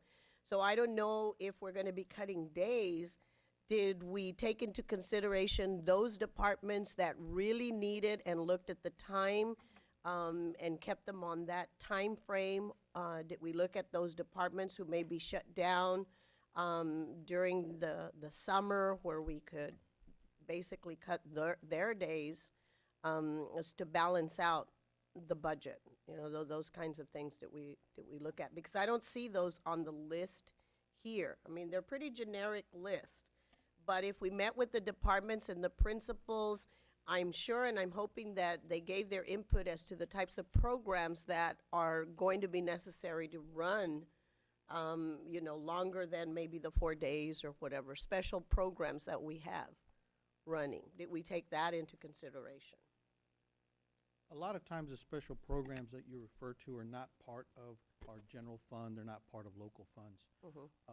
And when you say by department, like you use the assessment Like department. assessment or Okay. technology or any We of those? didn't feel, we felt that we went across the board, because we had to spread this as far as possible, because like Mr. Springston said earlier, when you take out 78% of your budget, which is personnel, FTEs, you take that component out, it leaves you 22% to make a $30 million reduction. So as much as we can spread it out, the easier it will be for everybody. Once we start picking and choosing certain departments, I believe that could subject someone to say, well, how come you did them and how come you didn't do this person? I could be the one. Why I, you know, right now in my position, I'm cutting myself 4 days. Well, I really don't have time in this point of the year to cut any days, but I think it's something we need to spread across the board, be responsible. This is nothing that we created. That's coming down from the state legislation. I understand And that. again, that's why I said, when you have 22% of your budget to make these reductions, we just try to spread it out. And like we said, this is also a worst-case scenario on our behalf. And if the Senate, you know, somebody said, well, you know, we might not ought to panic, I can remember a month ago, there were people in our meetings that were panicking. Okay, and now we've got people jumping back across the other side of the fence and saying, we don't need to panic. Well, I'm saying that we need to be very, very, very cautious And very about what we're frugal, doing. yeah. We need to be very frugal about what we're doing, and let's stick with our numbers. And if it so happens that it turns out to be a lot better than what we turn out to be, then like I said, it's a lot easier to put things back into place and give people back their conference periods and or their days or what it is that we're talking about than it would ever be to say, well, let's just go ahead and plan on 15 million, and if it happens to be 27 million, guess what? I get to take all this away from you again. I'd much rather plan on it now and start meeting with the different departments. And now then I have, and so has Mr. Fuller, we're looking at what we call the Big Five, you know, have the maintenance, the operations, curriculum, fine arts. I have sat down, I have met with some of those people individually. I don't know if they've met with Mr. Fuller at this time yet, but we're talking and we are going through these operationally. One more thing, Mr. Springston. Yes, you're correct. We did, on a consensus, agreed for you to follow proposal number 2 as a guide when you would meet with your campus principals to work on your budgets. However, we did not approve the list of these items that you're proposing to cut, my concern is because of this, a lot of information has been given out, such as incentives for retirees or employees that want to resign, that the numbers, all different kinds of numbers are being thrown out there, either 3,000, 5,000, and also employees having to contribute $25 to their health insurance. So, these items we're still talking about, and we have not voted on them, so perhaps we should not mention any of these items to any of the employees or made public either, because we have not voted on these items. And my question to you, and not being condescending, is how was I supposed, or how was Mr. Fuller, or how was this district supposed to work over the past month and come up with some type of working document for our principals to follow if we did not have a consensus to work with a plan that this board and myself and administration is working together to try to establish? If we did not do so, we would still be sitting at ground zero today. Right. And that was the purpose of those committee meetings, was to put us all on that one page, that same page, by working as a consensus, as a direction for us to follow and a direction for us to move with. Right, but it should not be made public, because it has already been made public. I believe there was an article in the newspaper also mentioning some of the items on this list, and it has created kind of a panic out there also. So, it's Our committee meetings are published. I mean, our committee meetings are not aired; they're not videotaped. they are, yes. Well, I'm not sure if they're, but let me just say, interject They're here. recorded, Yes. because they have the tape recorder on, I don't think they're aired. But they're not aired. Let me interject The this, committee, please. but not the ad hoc. Not the ad hoc. Yeah, The committee. reason why we need to disclose this is, one, transparency. I think if you try to not make this public, I think that's going to create confusion among the employees, because they're going to have more questions not knowing than them knowing. We need to give them the full picture. I do not want to sit here and give someone half a picture because I'm just hiding the rest of it, because then it becomes doubt. I rather talk with employees. These proposals we gave out at the March 3rd meeting, not only to the board members, but also to the audience, the teacher organization groups, and the newspaper. They were made public on the back table. Also, these options were also passed out at the February 17th Budget Committee meeting. Again, to the board, the audience. I've made statements that they can readily be available from my office. And that's this format. Then prior to that, on the January 12th Budget Committee meeting, it was a different format, but again, we discussed the same options. And so we need to get this information out to our employees, because they have a right to know, and we have an obligation to let these people Right. know what we're planning. This is all a planning document. We need Okay. to understand that for this resignation incentive, we need to plan for next year. How many people are interested? Well, unless we do this, I think it's a planning tool going forward. It's an estimation of possible reduction measures. Right, I understand, you're correct.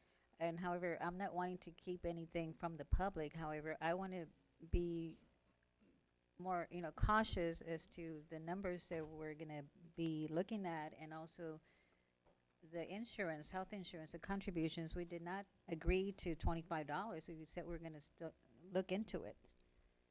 That's correct. So, And it was mentioned, it was talked about, and it was something that we thought that was going to happen. That's more than likely going to have to happen in the future, but if the board And- says this is nothing that we well, want to do, perhaps then we we should don't. have just waited till we met again, had another budget committee meeting with the board, until hopefully we could have finalized everything, the numbers and. We right now, I've been doing this for quite a few years. We have a calendar. We have to approve a budget. We have to advertise by June 20th. We have to approve by the end of June. So we have a timeline that we must adhere to.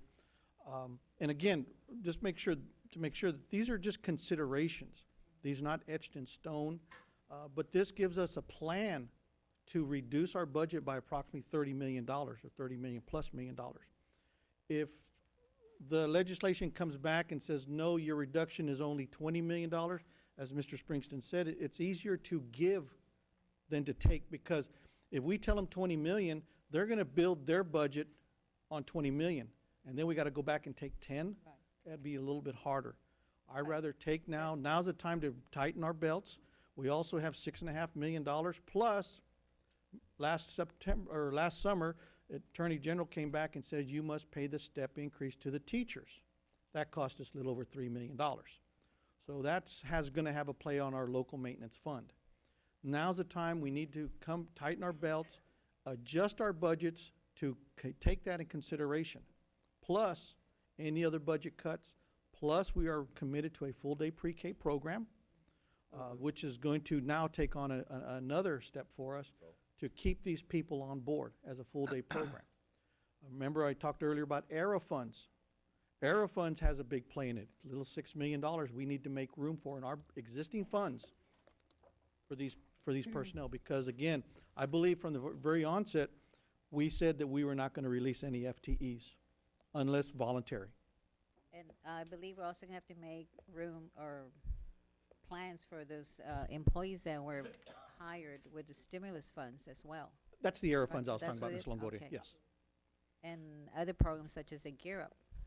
Yes, ma'am, that's another one I failed to mention. You're correct. Europe is another. We have approximately 15 employees in the Gear Up that they'll have to have comparable positions. Okay, well, no, I just wanted this presentation so like that, the public can see and hear what's going on. And like you say, we don't want to keep anyone in the dark or mislead anyone.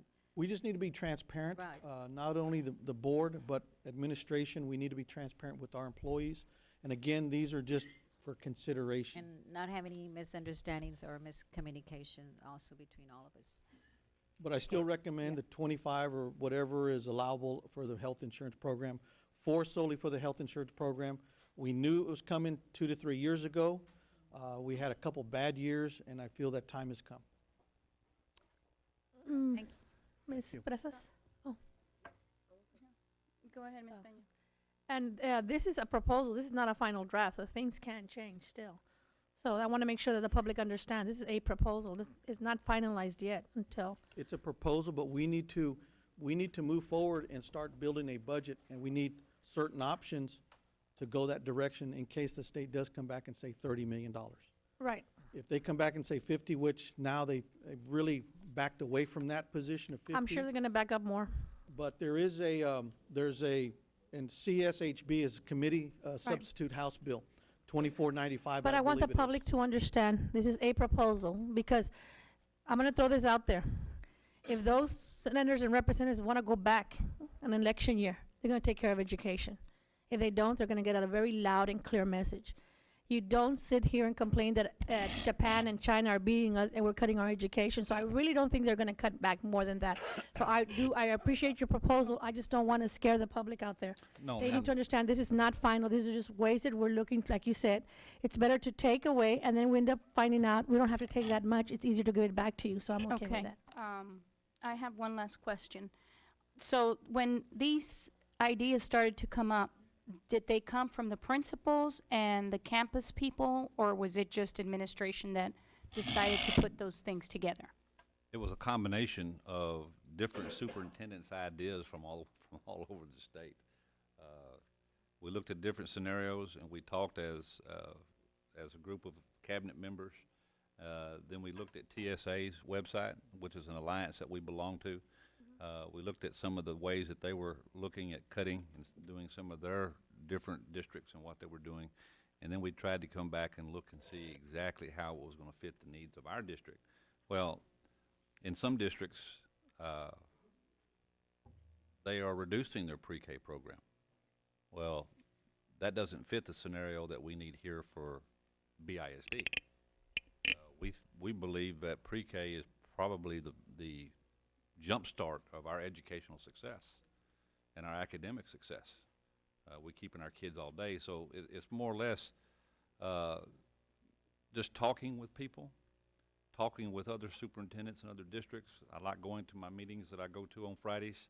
I haven't been in a couple of weeks, but got to get back going to those things because we're generating ideas of what one district may be doing versus what another district may be doing. I'm bringing these ideas back to the cabinet The cabinet then goes back out and they will discuss that with their people and their employees and their principals and their ideas and their administrations, and it all comes back to us to generate the list that we have here. Mr. Fuller? One more. Some of these, a few of these items also came from a cost-cutting committee that was created last budget cycle. Correct. Some of these just transferred right into this list. It was, yeah, go ahead, Dr. Saavedra. You know, and I'm looking at this, and I know that in the past, we've talked about some of the departments like transportation, security, maintenance, some of those that we saw their budgets, you know, huge amounts. And I don't see any reduction here as to how we're going to look at those areas. And yet we're cutting teachers and we're cutting their days and we're cutting, you know, but no cuts on transportation, no cuts on, you know, the overtime, no cuts. I don't see that. I'm sorry, where are we cutting teachers at? No. I said they're not the teachers, but their time, giving them their Conference planning periods and what they're time planning. and, you know, the instructional time. Tightening and up the teachers. Yeah. Number And, 15 Okay. is looking at operational budgets. okay, but that's like little amount. And I guess that's why we're here discussing this item today, because there's numerous concerns out there coming from teachers, coming from principals that they really want clarification, but for the record, then the items did not come from the board members. The items that are being recommended did not come from the principals. It was administration that put the items together. That's just for clarification. That's all I want to clarify, because I think we've been asked and we've been told, well, it's coming from the board, and never did we even know what was on the sheets. So just for clarification, that's why, for the record, and the community and the campus Well, level. I have to disagree with you respectfully, because we've been talking about these things since January. No, this is the administration has to bring us their ideas That's and right, bring we us have. their what they have in mind, but which is what it is. That's why I asked, because I wanted to know, did the principal say, hey, Mr. Springston, the teachers are willing to give their conference periods away. Hey, Mr. Springston, we're willing. That's where I'm coming from. I want to know exactly where it came from. If administration put it together, then administration put it together. That's very simple. But if not, then you just gave us the ideas that you shared from other superintendents, other school districts. And yes, you're correct. What doesn't suit Harlingen, it doesn't fit us. What, you know, we have to be unique, and whatever works for us, that's what we have to focus on. If it works on no overtime for a year, then no overtime for a year.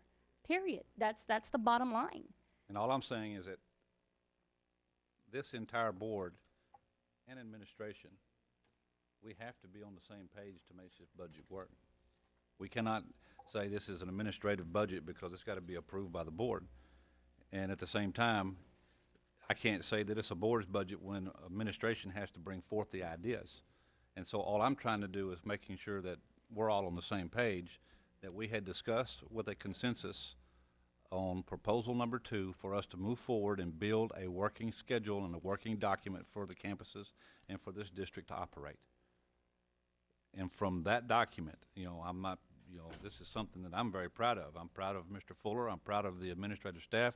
I'm proud of the principals for reacting. I'm proud of the organizations for wanting to step up and say, okay, if we are going to do some cuts in our budgets and we know that they're coming, we would much rather do it without cutting FTEs and cutting teachers and cutting programs, and this was one of the ways that we could make sure that this was done.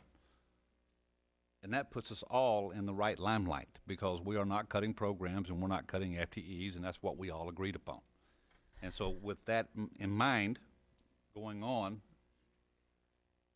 this puts us in that picture to where we can still work in that working document, approve the working document, and we can come back and make periodic changes between now and the time that we have budget meetings and our budget or in our regular scheduled board meetings that we'll be having between now and June, so that we can finalize it And if we come back and the Senate comes back and says, here's our final number, then that gives us an opportunity to work diligently. And if we have to work 24 hours a day for the next 6 days, once the Senate comes back and approves certain numbers, then we can come back with those agreements on what we're going to do and how we're going to adjust. So in this item, what you're looking for then is for us to give you our blessing and to go on and proceed with your proposal. Yes, ma'am. And if I may, Then you will come, of course, you will come back and whatever changes or whatever deletions or additions need to be made. And we will communicate those with principals, we'll communicate those with directors, we will communicate that with the community as a whole, as far as where we're standing, and we'll do that as often as we need to, and hopefully it's very periodically, because, you know, the legislation seems to be meeting and coming up with ways of meeting late, and they're meeting weekends now, and they're starting to meet more days, because they know that there are priorities, because our district is unique more than any other district. Our budget calendar is July 1. It's not August 1. Right. And so there's a handful of districts that are that way. I don't know how many there are, Mr. Fuller, but there are a handful of districts that operate on a July 1 calendar. So we could even go into a budget and reduce it by 30 million like we have here, and then come back in if they go to a special session and have to do a budget amendment and amend our budget according to the needs and what was passed by the legislation. Ms. Presas? Go ahead, Ms. Peña. And I'm all fine with the proposal. I guess I had a lapse in memory, because I don't remember us consenting to the employee contribution to the health insurance as a part of the final proposal. So I'm not in agreement with that, because this is one of the few things that we have to benefit our district. So I just don't remember, Mr. Fuller, if you may, remind me. Was this when we consented to you going out with that proposal? Was the employee contribution one of the ones that was on the list? Because I don't remember that being on there. Yes, ma'am. I've been recommending this since last budget cycle a Yes, year ago. I've heard and that it about has 3 been- times tonight, and I so appreciate that. And that's a point well taken from you. But let me explain, Okay. please. But yes, it has been on the option since the November 22nd committee meeting workshop. We had a workshop on November 22nd. It's been on as an option. We are having a insurance committee meeting, I believe, on April the 20th. And at that point in time, we'll be reviewing, and I think we need to go into more depth of why I still believe that we need to contribute what we need to keep that fund balance steady. We dipped low into it. Now we need to grow that back upwards. And you're looking at how much, did you say? Well, because we have the federal health care plan, I think we're limited to about $22. They are running some studies right now, what the max is that we can contribute. Okay. And we can discuss that at that insurance committee meeting that Ms. Could Longoria it be, called for a couple weeks. is it $22, so is it possible for it to be less? Would it help us? Well, Let's say we get all our money. Let's say at the end, you know, the legislature comes back and says, okay, don't touch the education, give them their funds. Would everything revert back to what it was before, and we don't go in? And this is what I kind of am cautious of. Sometimes when you give something back, they don't ever give it back to you, even though they can. And you know that's a fact of life. Like, we already got it, we ain't gonna get it. We took it away from you, we ain't giving it back. I know that, you know, I live on this earth, just like everybody else. So I don't want to say, look, if everything goes fine and the money does come back out, you get everything back, and then we say, but we're still gonna charge you for insurance. So I wanna be very clear with the public. If everything goes good and everything goes well, we won't charge that. We won't do the insurance deduction, or we're still gonna do it even though we get our funds. That's my question to you, because I know for years we've needed to do that. Are we gonna do it even if we get all our funds, and can we do it for less if we have to do it? My answer to that question is, if we charge, my recommendation would to continue to charge. For the reason is, the health insurance plan has nothing to do with these cost reductions. A health insurance plan, we are self-funded. It's a completely different set of numbers, dollars. And right now, we've last committee meeting, it was in January sometime, we showed you a trend. We showed you historical numbers from about 2004, 2005 forward. we're at a point in time where our revenues, our contributions are matching our claims and other types of cash outlays. Going forward, medical trends will continue to increase. If we don't contribute more to the plan, we're going to end up using our fund balance, and we're going to find ourselves in trouble in the next couple years. I think we need to start looking at it slowly now, rather than 2-3 years from now, hit them with the $75 or $100 or whatever it takes. Or if we can't do that because the National Health Plan, which they are still looking at federal Congress, the district is going to have to contribute to make up those funds. Okay. Okay, so it's a hard pill to swallow. I do believe that. I'm not for, if I could say no, let's don't do it. But at some point in time, we are one of the few districts, and yes, that's something to cheer about. But at some point in time, this district will have to make that step towards possibly a portion of it being paid by the employee. Okay, and it could be less than the $22 that you're saying. It could be less. It could be less than the max that they allow us. Am I correct? Yes, they just give you the maximum. Okay, thank you. Ms. Longoria, go ahead. Yes. I almost forgot to mention this. It's kind of important now that you brought up insurance. I understand that a lot of the districts are going with TRS insurance. So could we look into that, Mr. Springston? Yes, ma'am. We can look into anything. There might be a reason why all these districts are going with TRS, you know, versus other insurance or programs or self-funded. So perhaps maybe you can have administration look into it and give us a report at our next insurance There'll be committee little meeting? insurance committee meetings next week. Oh, it's not. No, that'll be the April 20th Board Insurance Committee meeting. That'll be the forum to discuss that in detail. Yeah. Okay, great. Thanks. So then we can go ahead and add on to that list and remove on from that list. Okay. Okay. So at this point, we had gone into, we had discussed item number 15. And we also went into item number 16, which was recommend approval of budget proposal as presented at the Budget Committee meeting on March 3rd, 2011, to be placed in the compensation plan and utilized in the development of the proposed 2011-2012 budget contingent upon policy modifications, legislative action, and/or legal action. I move to approve. Motion by Dr. Scoville. Do I have a second? Second by Mr. Colunga. All those in favor? Aye. Motion carries 7-0. Board, this is a good discussion. I'm glad we had this discussion. You want to do some more?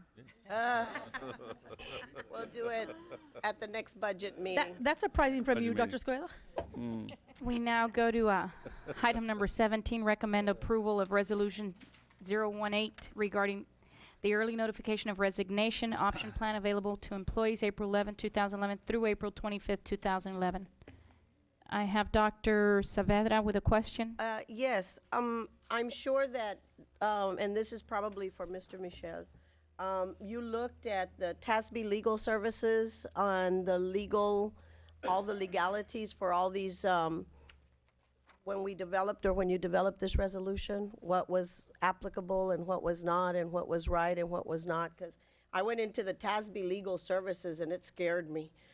Because there's a lot of, exit incentives, points to consider, early resignation notice incentive for 2010, 2011, and what is applicable and what is not, freezing and reducing pay for 2011, 2012 school year.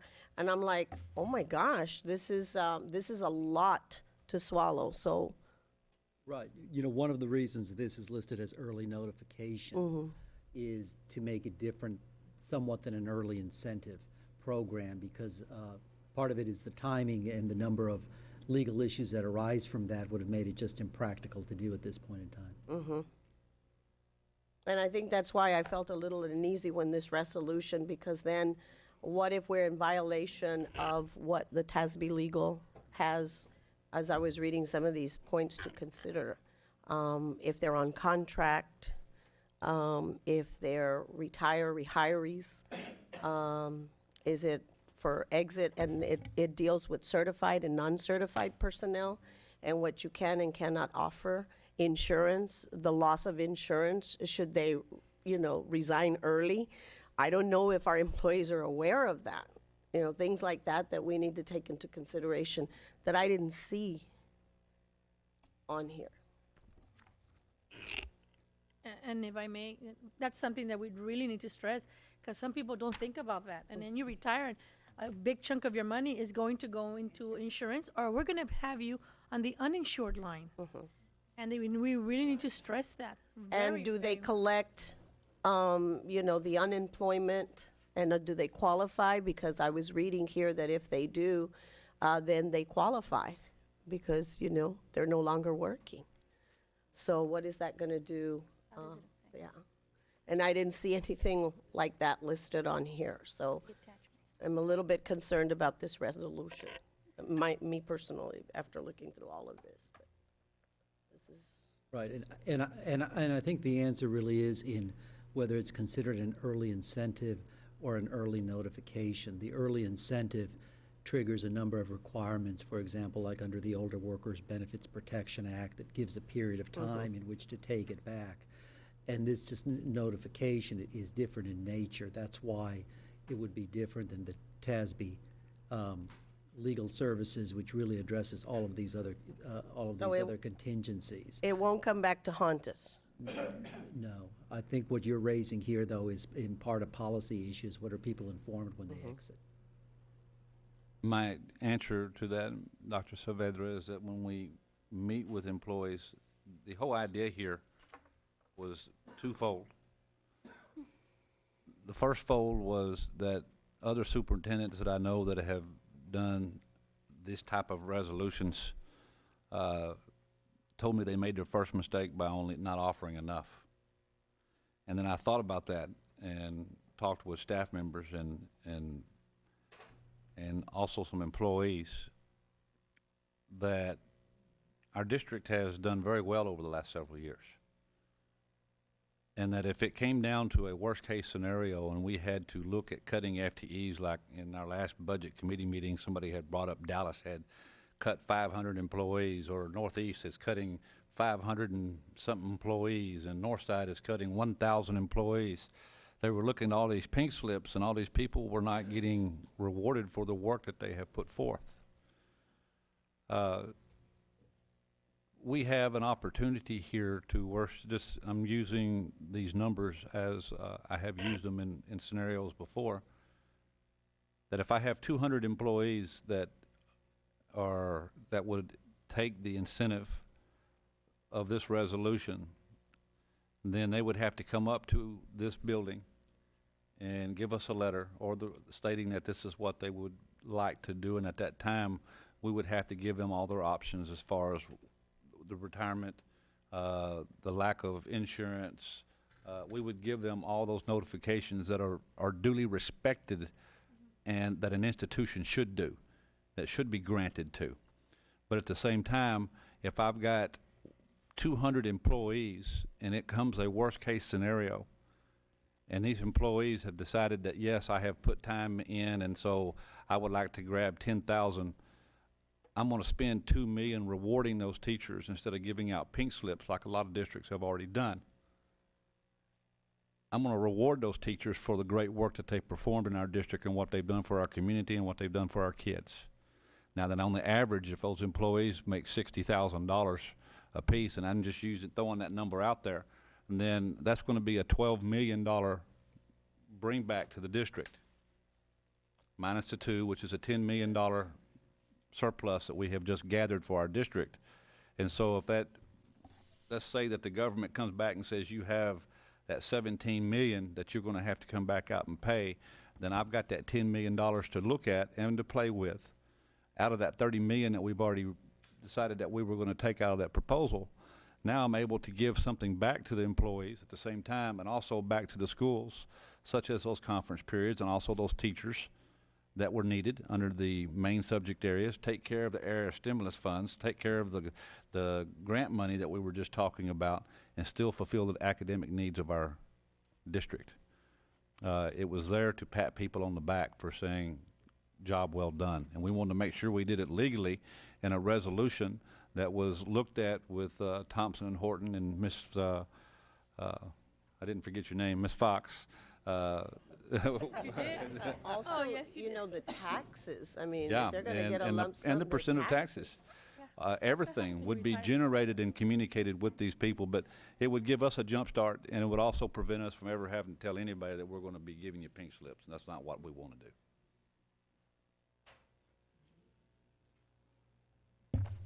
Is anything else I need to state there, Ms. Fox?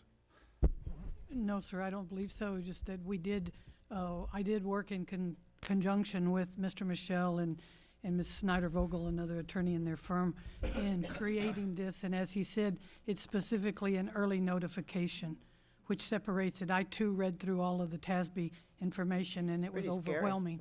When we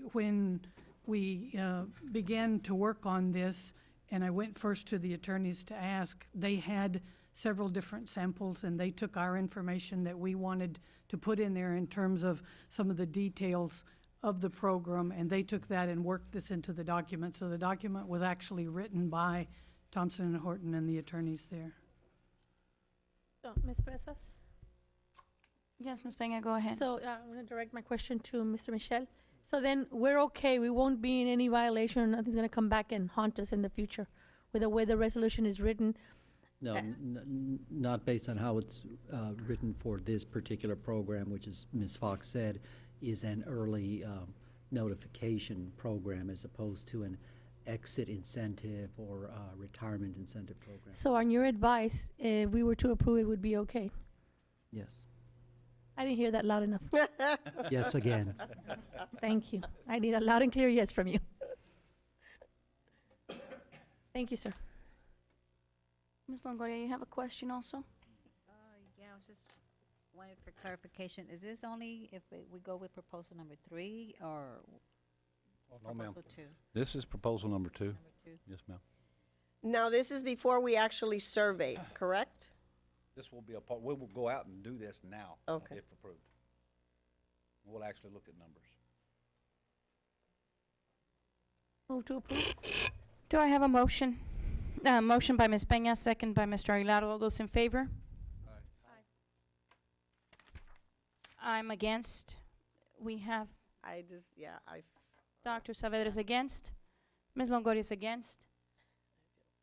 I voted in favor. Favor, we have 4 yes, 3 nays. Four in favor, 4 yes. It's Mr. Colunga, Mr. Aguilar, Dr. Escobedo. Ms. Peña voted yes. Dr. Saavedra, Ms. Longoria, and myself voted no. Motion carries 4-3. We now go to item number 24, recommend approval to purchase American Preparatory Institute curriculum in the amounts of $76,107 to meet the needs of the district. Ms. Longoria, you have a question on this item? Yes, ma'am. I noticed that Porter High School is not on the list. Mr. Springston? And unfortunately, my curriculum director is not here tonight. Mr., I know we had somebody coming in to speak. Mr. Snyder? Ms. Or Ms. Monfiles, you can tell me, please? I know I brought some other people. Go ahead, ma'am. Ms. President, Mr. Springston, members of the board, Porter would not be on the list because they would be one of the schools that has the up-to-date materials. So this, I believe, purchase is mostly for schools whose materials are currently outdated and whose materials don't meet the state requirements as far as the curriculum. If the schools, some schools do have some of the modules in some subject areas that are up to date, so they don't have to buy those, and then some of them are out of date, and so they do have to be updated. Okay, and I'm sorry. I also noticed that some of the schools were ordering psychology, and that's outdated.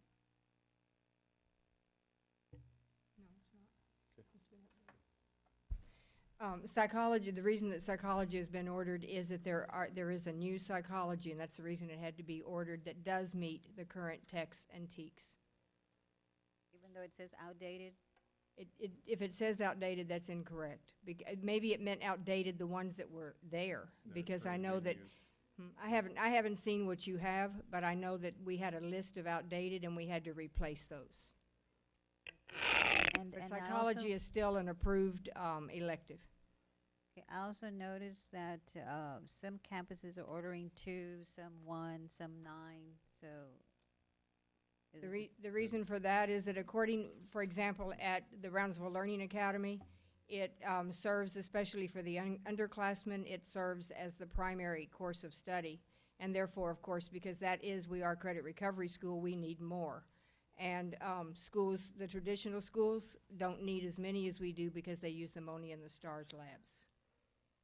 Okay, and I also noticed that some of the, like Algebra 2, I believe, said it's not available, and they were ordering Algebra 1, or no, I'm sorry, Algebra 2. Algebra 2 is not available. It's supposed to be available by the end of this month. And I believe that it's not going to be sent, but that we don't want the students to be without it. And I think, Ms. Monfils, I don't have that exactly, but I believe it's the end of March that it is supposed to be available. And I also noticed, I guess the copyrights are like 2000, 2005. Is that current or, up to date, or is it gonna work for the students? It depends on the subject. Some of them, the copyrights are 2009, some 2010, and the reason we're waiting for the algebra is that will read 2011. But some of them, the teaks have not changed, and therefore they are still in date and usable. And this software, is it gonna be used for this year or next school year? This is not software, this is pen and paper modules, and yes, they will be used as soon as they've been received. What's the date of arrival, more or less? We don't know because we can't order until this is approved. So, more or less, does it take 2 to 6 weeks? It doesn't take very long. Once the order is approved and once it's sent in, the modules are ready, and it takes, last year I received some in 10 days. Okay, that's all. Thank you. I have one last question. These modules will be used for the remainder of the school year and the coming school year? Yes, ma'am. Okay. Do I have a motion? Move to approve. Second. Motion by Mr. Aguilar, second by Ms. Peña. All those in favor? Aye. Aye. Motion carries 7-0. We now go to item number 25, recommend to approve waiving CE local fund balance due to the established minimum dollar amount of undesignated unreserved fund balance of approximately 75 days of the average daily expenditures of general fund expenditures is not met. Ms. Longoria, you have a question? Yes, I just wanted to mention or go on record that I don't feel comfortable waiving this policy. Especially because the way I understand this agenda item, the way it reads, because of the 75 days, general funds to be, and the monies that they're supposed to be in the fund balance. So I believe we're already below the 70 days. We're already in violation of, Mr. Springston, you're already in violation of this policy. I'm in violation of? Where's your, elaborate, give me some, Well, because of the fund balance. is it 78, am I the- correct? The external auditor, Mr. Coscos, mentioned we only had it 70 days. We're about $1 million per day, am I correct? Well, as of June 2010, that's what we were told, that you only had 70 days in the fund balance. Man, maybe as of that one time, but that's not where we're at now, am I correct, Mr.? That's correct. I believe in the last Budget Committee meeting, we gave you a fund balance report, cash 88. basis, and it was about 88. 88. To date, not to date, I'm sorry, yeah, about $88 million. Why would we So want we're to back drop at it. So But because April, we do not get any state revenues. We will have expenditures, but no revenues, so we will go below, well below the 75 million mark. But however, I don't see the need to waive this policy because, like you mentioned, it fluctuates during the year. So these 2 months we're not going to get funding. However, the other months you will. So won't that balance it out? Not in the month of April, it won't. It's gonna take time. How long would you expect that, Mr. Fuller? We will not get any funding for the month of April.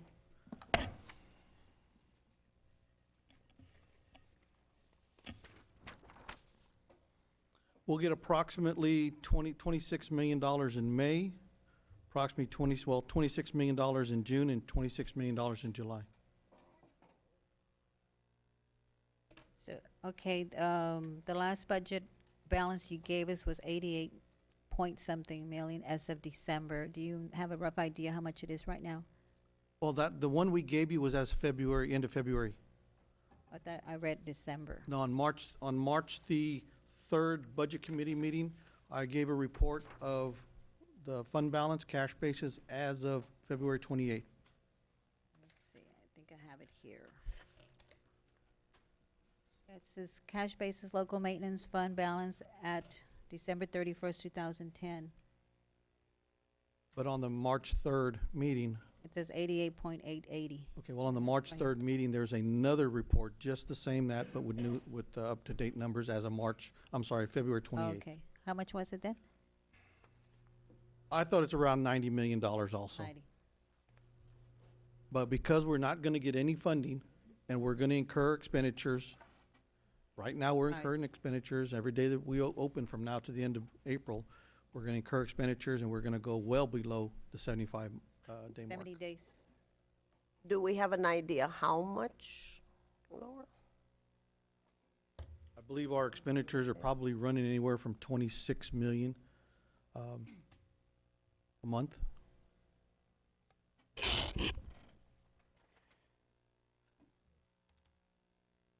Oh, Dr. Escobar, you have a question? Go ahead. Yes, thank you. Just a very, very, very briefly, Mr. I'll let you finish your calculation there. Okay. Then I'll ask you my question. Go ahead. Would you please paraphrase the significance of this item? What exactly does it mean? Okay. Number one is that do not want to violate or do not want anybody in administration to go over our local policies. Okay, we want to follow our policies to the T. And if we make a mistake, then we'll be the first one to come up to you and admit that we have. In preparation of this, we also know that we have a resolution out here that we're going to be adopting with employees that could also, before it makes money, gives out money in the long run.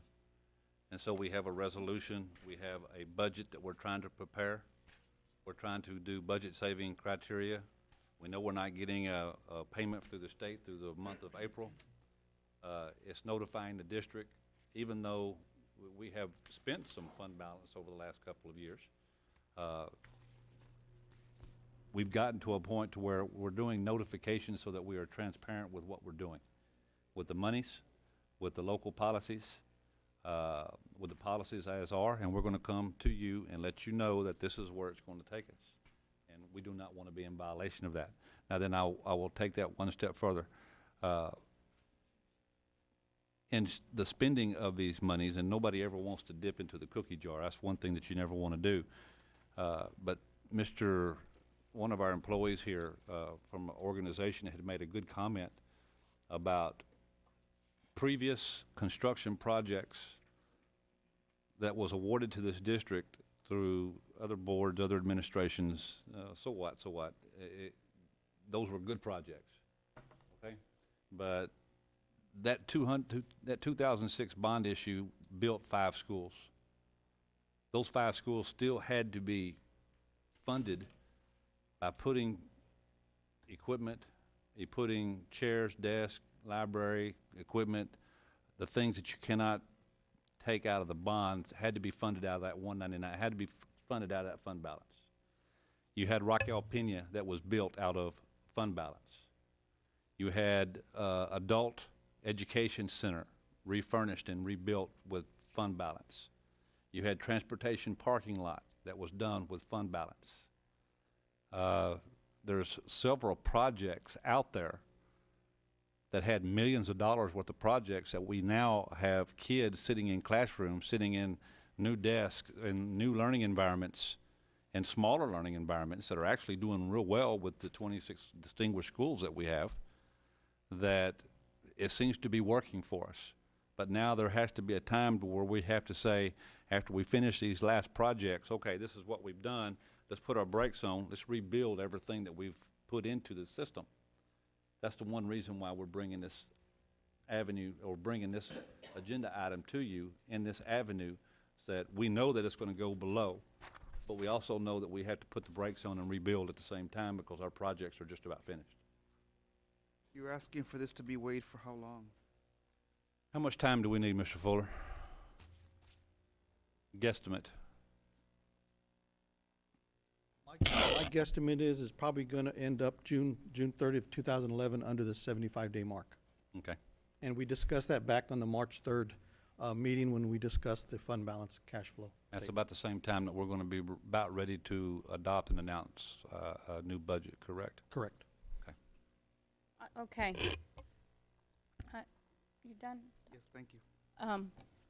I have a question. Go ahead, Dr. Saavedra. The previous board, it says it was issued November 2008. Was there I don't know what the premise was or the reason to put the 75 days. I'm on page 396 over here, 378. It says date issued on this policy. 396 on the top. 378. 378 on the, it says, this was been the annual updated. operating budget for the CE local. And obviously, this was issued 11/17/2008, which was the previous board. The Through 75 days or whatever, obviously, if they made this policy, what was the reason, I guess, why it was? the I don't first know, time. excuse me, Or 75. Ma'am, Ms. Garcia. Go ahead, Mr. It's Aguilar. not the board, it's the administration that comes over and makes recommendations. Well, the Dr. Sa- but it was approved. I know by- it was yeah. approved, but to say that the board said it is the administration, just like they do it today. Right. It comes before the board to approve it, and again, But- all of us are here, at least, how many, 4 or 5? 4 of us were here. Yeah, I don't know if y'all recall or whatever when it was brought to y'all This is why before. it's best Five to were refer here. to the administration. Now, if I may, we've incurred some additional expenses. Let's not say that it was only in the prior $130 million bond, because we've incurred other expenses such as the elementary, 16 million, and such as the 26 million. And those monies weren't calculated into our expenditures prior. So we're going to start making the payment for the new projects, if I'm not mistaken, 2011, correct? We've already started making payments there, correct? Okay, let me explain. The QSCB bonds, which those qualified school construction bonds, are not part of the undesignated, unreserved fund balances they're referring to. This is our local maintenance fund, 199, undesignated, unreserved. It's not a categorical fund. You're talking a categorical fund when you talk to QSCBs. And so don't cross like that. These are funds 199. As per the audit of June 30, 2010, it was approximately $77+ million. That's the fund balance that we're looking at. It's undesignated, unreserved. Now, to the elementaries you referred to, yes, that's the extra staff that may have been, that had to be hired. It's the furniture that had to be put into those facilities. Yes, those we can say that added to the reduction of fund balance. But the bonds, no, because it's a separate categorical fund of its own. And nobody's putting a blame on anybody here. What we're trying to do is say, this is where we're at, this is where we need to go, and this is where we want to be. And let me, Dr. Saavedra, to answer your question, this was updated on 2008, but originally it came around the 2004-2005 timeframe. But through policy updates that we have periodically, it's been updated since. That's why I put on the very first sentence, about 7 years ago, it came to the board. Yeah, I was just looking at the days. Why did they pick the 75 days? At that point in time, that was just That a was- amount they felt comfortable with. What is the state requiring right now? I know we've talked about that before. Some literature from TEA says 60 days, but there's an audit schedule. Well, it used to be called the optimum fund balance. It's 30 days. And what would that do to our First Financial? Right now, we would still be okay with First Financial. And they are looking at, with the new legislation that may come up, they're also looking at modifying the First Financial rating to exclude such a criteria. And my last comment is the comments that were made with the legislation, and their comments towards districts with large fund balances. Do you remember anything that they were talking about? They know that there's approximately $6 billion worth of fund balances in the state of Texas with public schools, and legislators are looking very closely at that to make us reduce our fund balance or our rainy day fund. And we bring this to you. We did discuss this briefly at the March 3rd Budget Committee meeting, that we knew we were going to drop below it. I feel that administration has the duty and responsibility to bring this forward, knowing that this is going to happen. That's why we discussed it then, and now we bring it forward to y'all for approval. Ms. Garcia. Go ahead, Ms. Longoria. Okay, I would also, again, like to stress or reiterate that I do not feel comfortable waiving this policy for the reasons given. And Dr. Savera, you pointed out that this policy was revised or adopted by prior board. And I do remember now, I happen to work here, and I worked in the superintendent's office. And Mr. Aguilar, you were on board, Mr. Colunga as well, and you both were very adamant, and Mr. Bedo. And myself. Okay. And Ms. Peña. 2008, okay. That you board members were very adamant that we approved this policy and we adhere to this policy. So, I mean, this is the purpose of adopting policies and having policies so we can follow policies and procedures. We shouldn't be waiving any policies. We need to set the example and follow by, and adhere to these policies. Okay. Do I have a motion? I have one more question, please. And all the points are well taken, but here's what the problem is, the consequences. What are the consequences if without any doing from ourselves, other than the state of economy that we find ourselves in the United States, it falls below? Then, how do I put this without stepping on toes? It's going to fall below. What are we going to go? But are we going to penalize? Are we going to blame administration? Are we going to start, taking people out or getting rid of them because they didn't meet the criteria? See, I want to see what consequences, because this is a very serious matter. Like, for us to sit here and say we're not going to waive this policy, but when you're in violation, then somebody has to answer. So I don't want us to do this to administration, because it's kind of like setting them up to fail, the way I see it. And I agree with you, we need to have it, but the way the economy is, it's beyond our control. And if we don't adopt it and it goes below, are we going to start from the top down and start getting rid of people because we're going to blame it on somebody? Because that's how it usually works. So I want us to really consider that, because if we say no, we're not going to adopt it, then some heads are going to roll somewhere. And I'm not going to be one of those doing that, because it's like setting them up to fail, and I don't work like that. So that's my biggest question. What will we do if it falls under, and who are you going to hold responsible to say this is your fault, you're gone, when it isn't their fault? Ms. Longoria, go ahead. Yes. Ms. Peña, we have already gone under. As of June 2010, we're already 70 days. We're already in violation. Under. We didn't penalize or punish anyone. We just need to adhere to policies. I mean, you're a ex-state trooper or former, please. Former. Okay, I'm sorry. Retired. Did you bend the laws for people that you caught speeding? Ma'am, if you know anything Principal, about, no, the but if you know principal- anything about, I have the floor, Let her sorry. finish, Ms. Peña, please. no, I didn't bend the law. I have to answer your question. Okay, Never so did. this is what their administration is asking us to do, waiving this policy. We do it for one, we're gonna have to do it for all. We need to set precedents here. We need to set the example, lead by example. And this- Do I have a motion for this item? Motion by Mr. Colunga. Do I have a second? Second. Second by Mr. Aguilar. All those in favor? Aye. Motion fails. 4 nays, 3 yeas. Question for legal, and when that does go below local policy, because we will not get a payment in April, where do we go from there?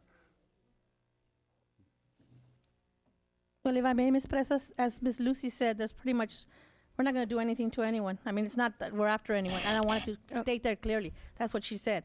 It's just the fact that we go below, I really don't see what we can do as consequences. Okay, Ms. Peña, you're on record. Now we go to item number 26, discuss and consideration and possible action to pay annual membership dues to Brownsville Chamber of Commerce in the amount not to exceed $5,000 from budgeted local maintenance funds. Ms. Peña, you have a question on this item? Number 26? Yes, ma'am. No, I got my answer. Ms. Longoria? This is 5,000, right? Yes, ma'am. For Chamber of Commerce. Yes, ma'am. Can we hold off on this? You know, we are trying to cut back expenses. Is it imperative that we pay these dues right now? Imperative, no. Public relations, yes.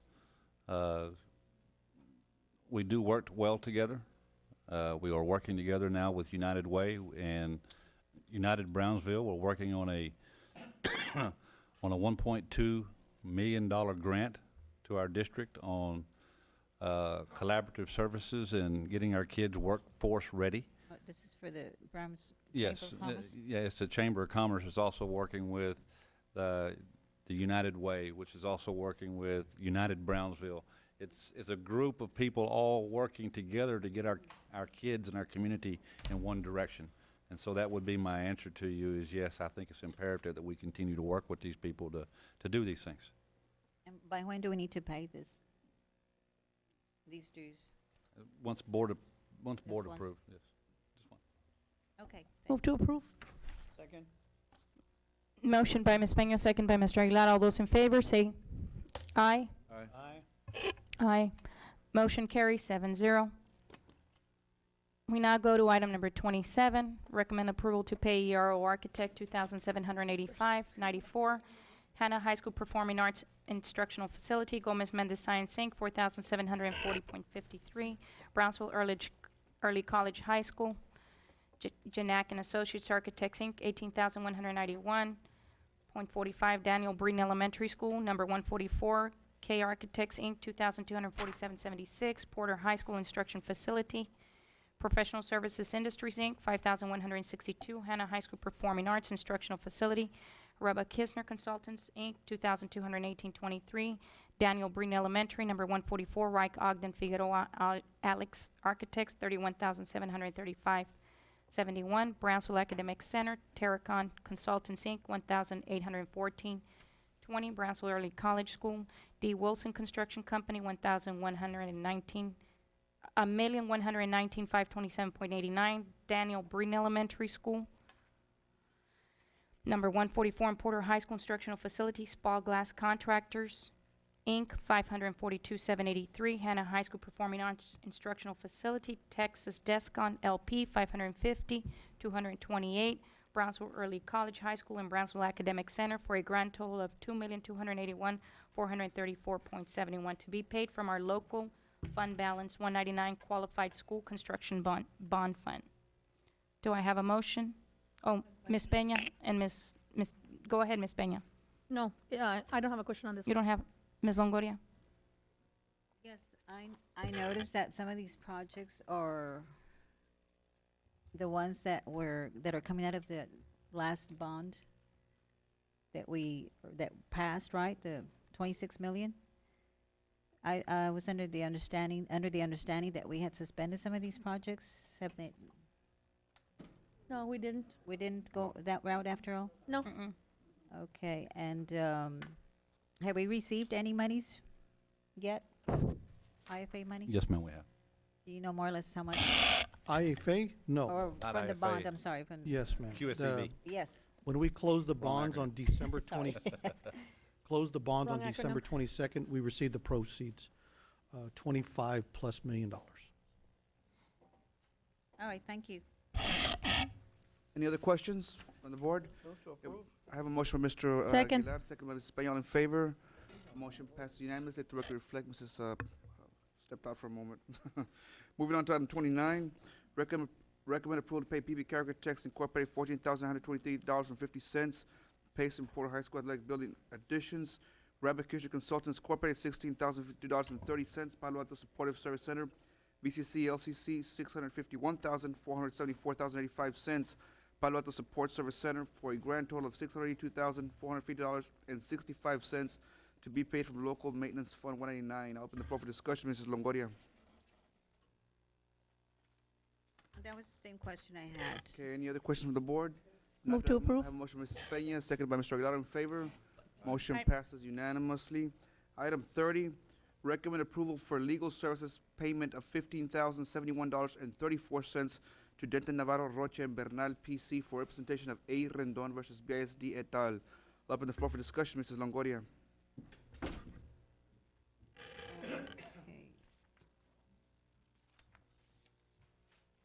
Or any other questions No, it's all right. any other questions from the board? Move to approve. Second. Okay. Mrs. Madam President, you can take over item 30. Thank We have a you. motion by Mrs. Peña, seconded by Mr. Aguilar. All in favor? Motion Aye. motion passes unanimously. Thank you, Doctor. Now we go to item number 30. 36.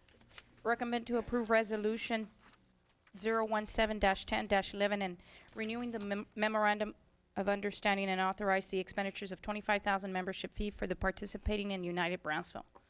Ms. Longoria? Same question I have for the fees for Chamber Okay. of Commerce. Yeah. That's Move to approve. Second. motion by Ms. Peña, second by Mr. Aguilar. All those in favor? Aye. Motion carries 7-0. We now go to item number 38, recommend awarding bid 11-094, security equipment installation and repairs for alarm and CCTV district-wide to several vendors. Annual bid. Dr. Saavedra? No, I was okay with it. Just didn't know, I guess I had a question on the repairs. Was that the presentation we had? No. Yes, I believe that's, I had the same question, if it's a repair bid or is it a replacement bid? What, I thought it was for both, no? that's the clarification that I would like, if it's a repair bid, if it's a replacement, Installation and repairs. just repairs, so it's, Not but, to replace. but not to replace any, non-work, or, No, well, I guess only as needed is what I understood. Mr. Fuller, can you give us some? and on that one, I think I went back. It says up at the top, if I may, it says repair motion sensors, service entry key, other alarm systems, as well as CCTV surveillance equipment, repairs as needed based on an hourly rate. So this is for repairs. Strictly repairs? No, Or it's on page 625, 607 on hard copy, 625 in your on your laptop. And I just have a question. What's the percentage that we have on DVRs? okay, first of all, let me try to explain the first question. Oh, it says it's both. It's for equipment and repairs Mhm. and installation. It's for everything. Yes. Okay. Now, the percent on DVRs, Do we have any DVRs district-wide still, oh, that, since we are going IP? Chief, Yeah, that's Chief? my only question is that, what's the percentage, if we have any DVRs, will those need to be replaced in the future, to be bought?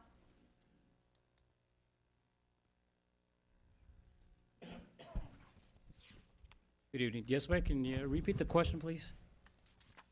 Yeah, do we have a percentage of how much do we still have vested in the district with DVRs versus your IP?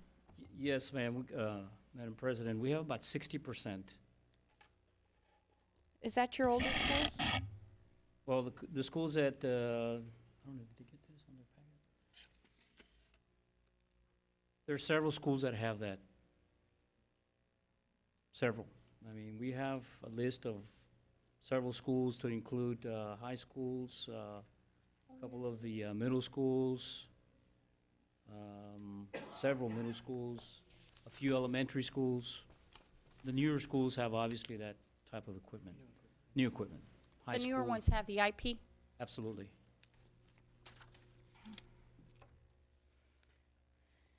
Okay, Move to approve? questions? Motion by Ms. Peña, do I have a second? Second.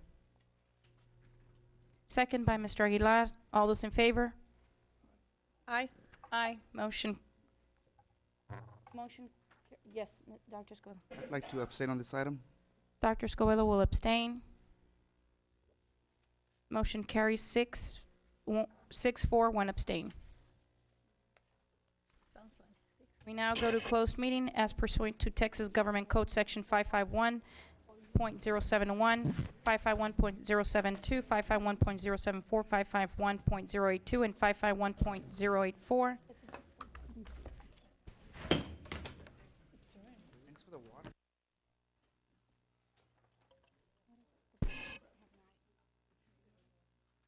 We will now reconvene from ne- executive session. What number are we on? 43. We are on number 43. 43. Wait, As soon as the floor is open for a motion, I will make a motion. 43 to Okay. 57? We have discussed item 43 to 57. item 57. Madam President, Go ahead, Dr. I move to Escobedo. approve all the items and personnel that were not approved during the consent agenda. Second. Motion by Dr. Escobedo, second by Ms. Peña. All those in favor? Aye. Aye. That Motion included the motion carries. to adjourn. Second. Second. Motion carries 7-0. And do I have a motion to adjourn? No announcement. Oh, no, announcements. We have announcements. No, they said We Mr. don't have Springsteen. No You're more. done? Are we done? We're done. Good night, Motion to Brownsville, or adjourn, good morning. second by Morning, Browns. Ms. Mr. Peña. All those in favor? Aye. Motion carries Escobedo? 7-0. I second.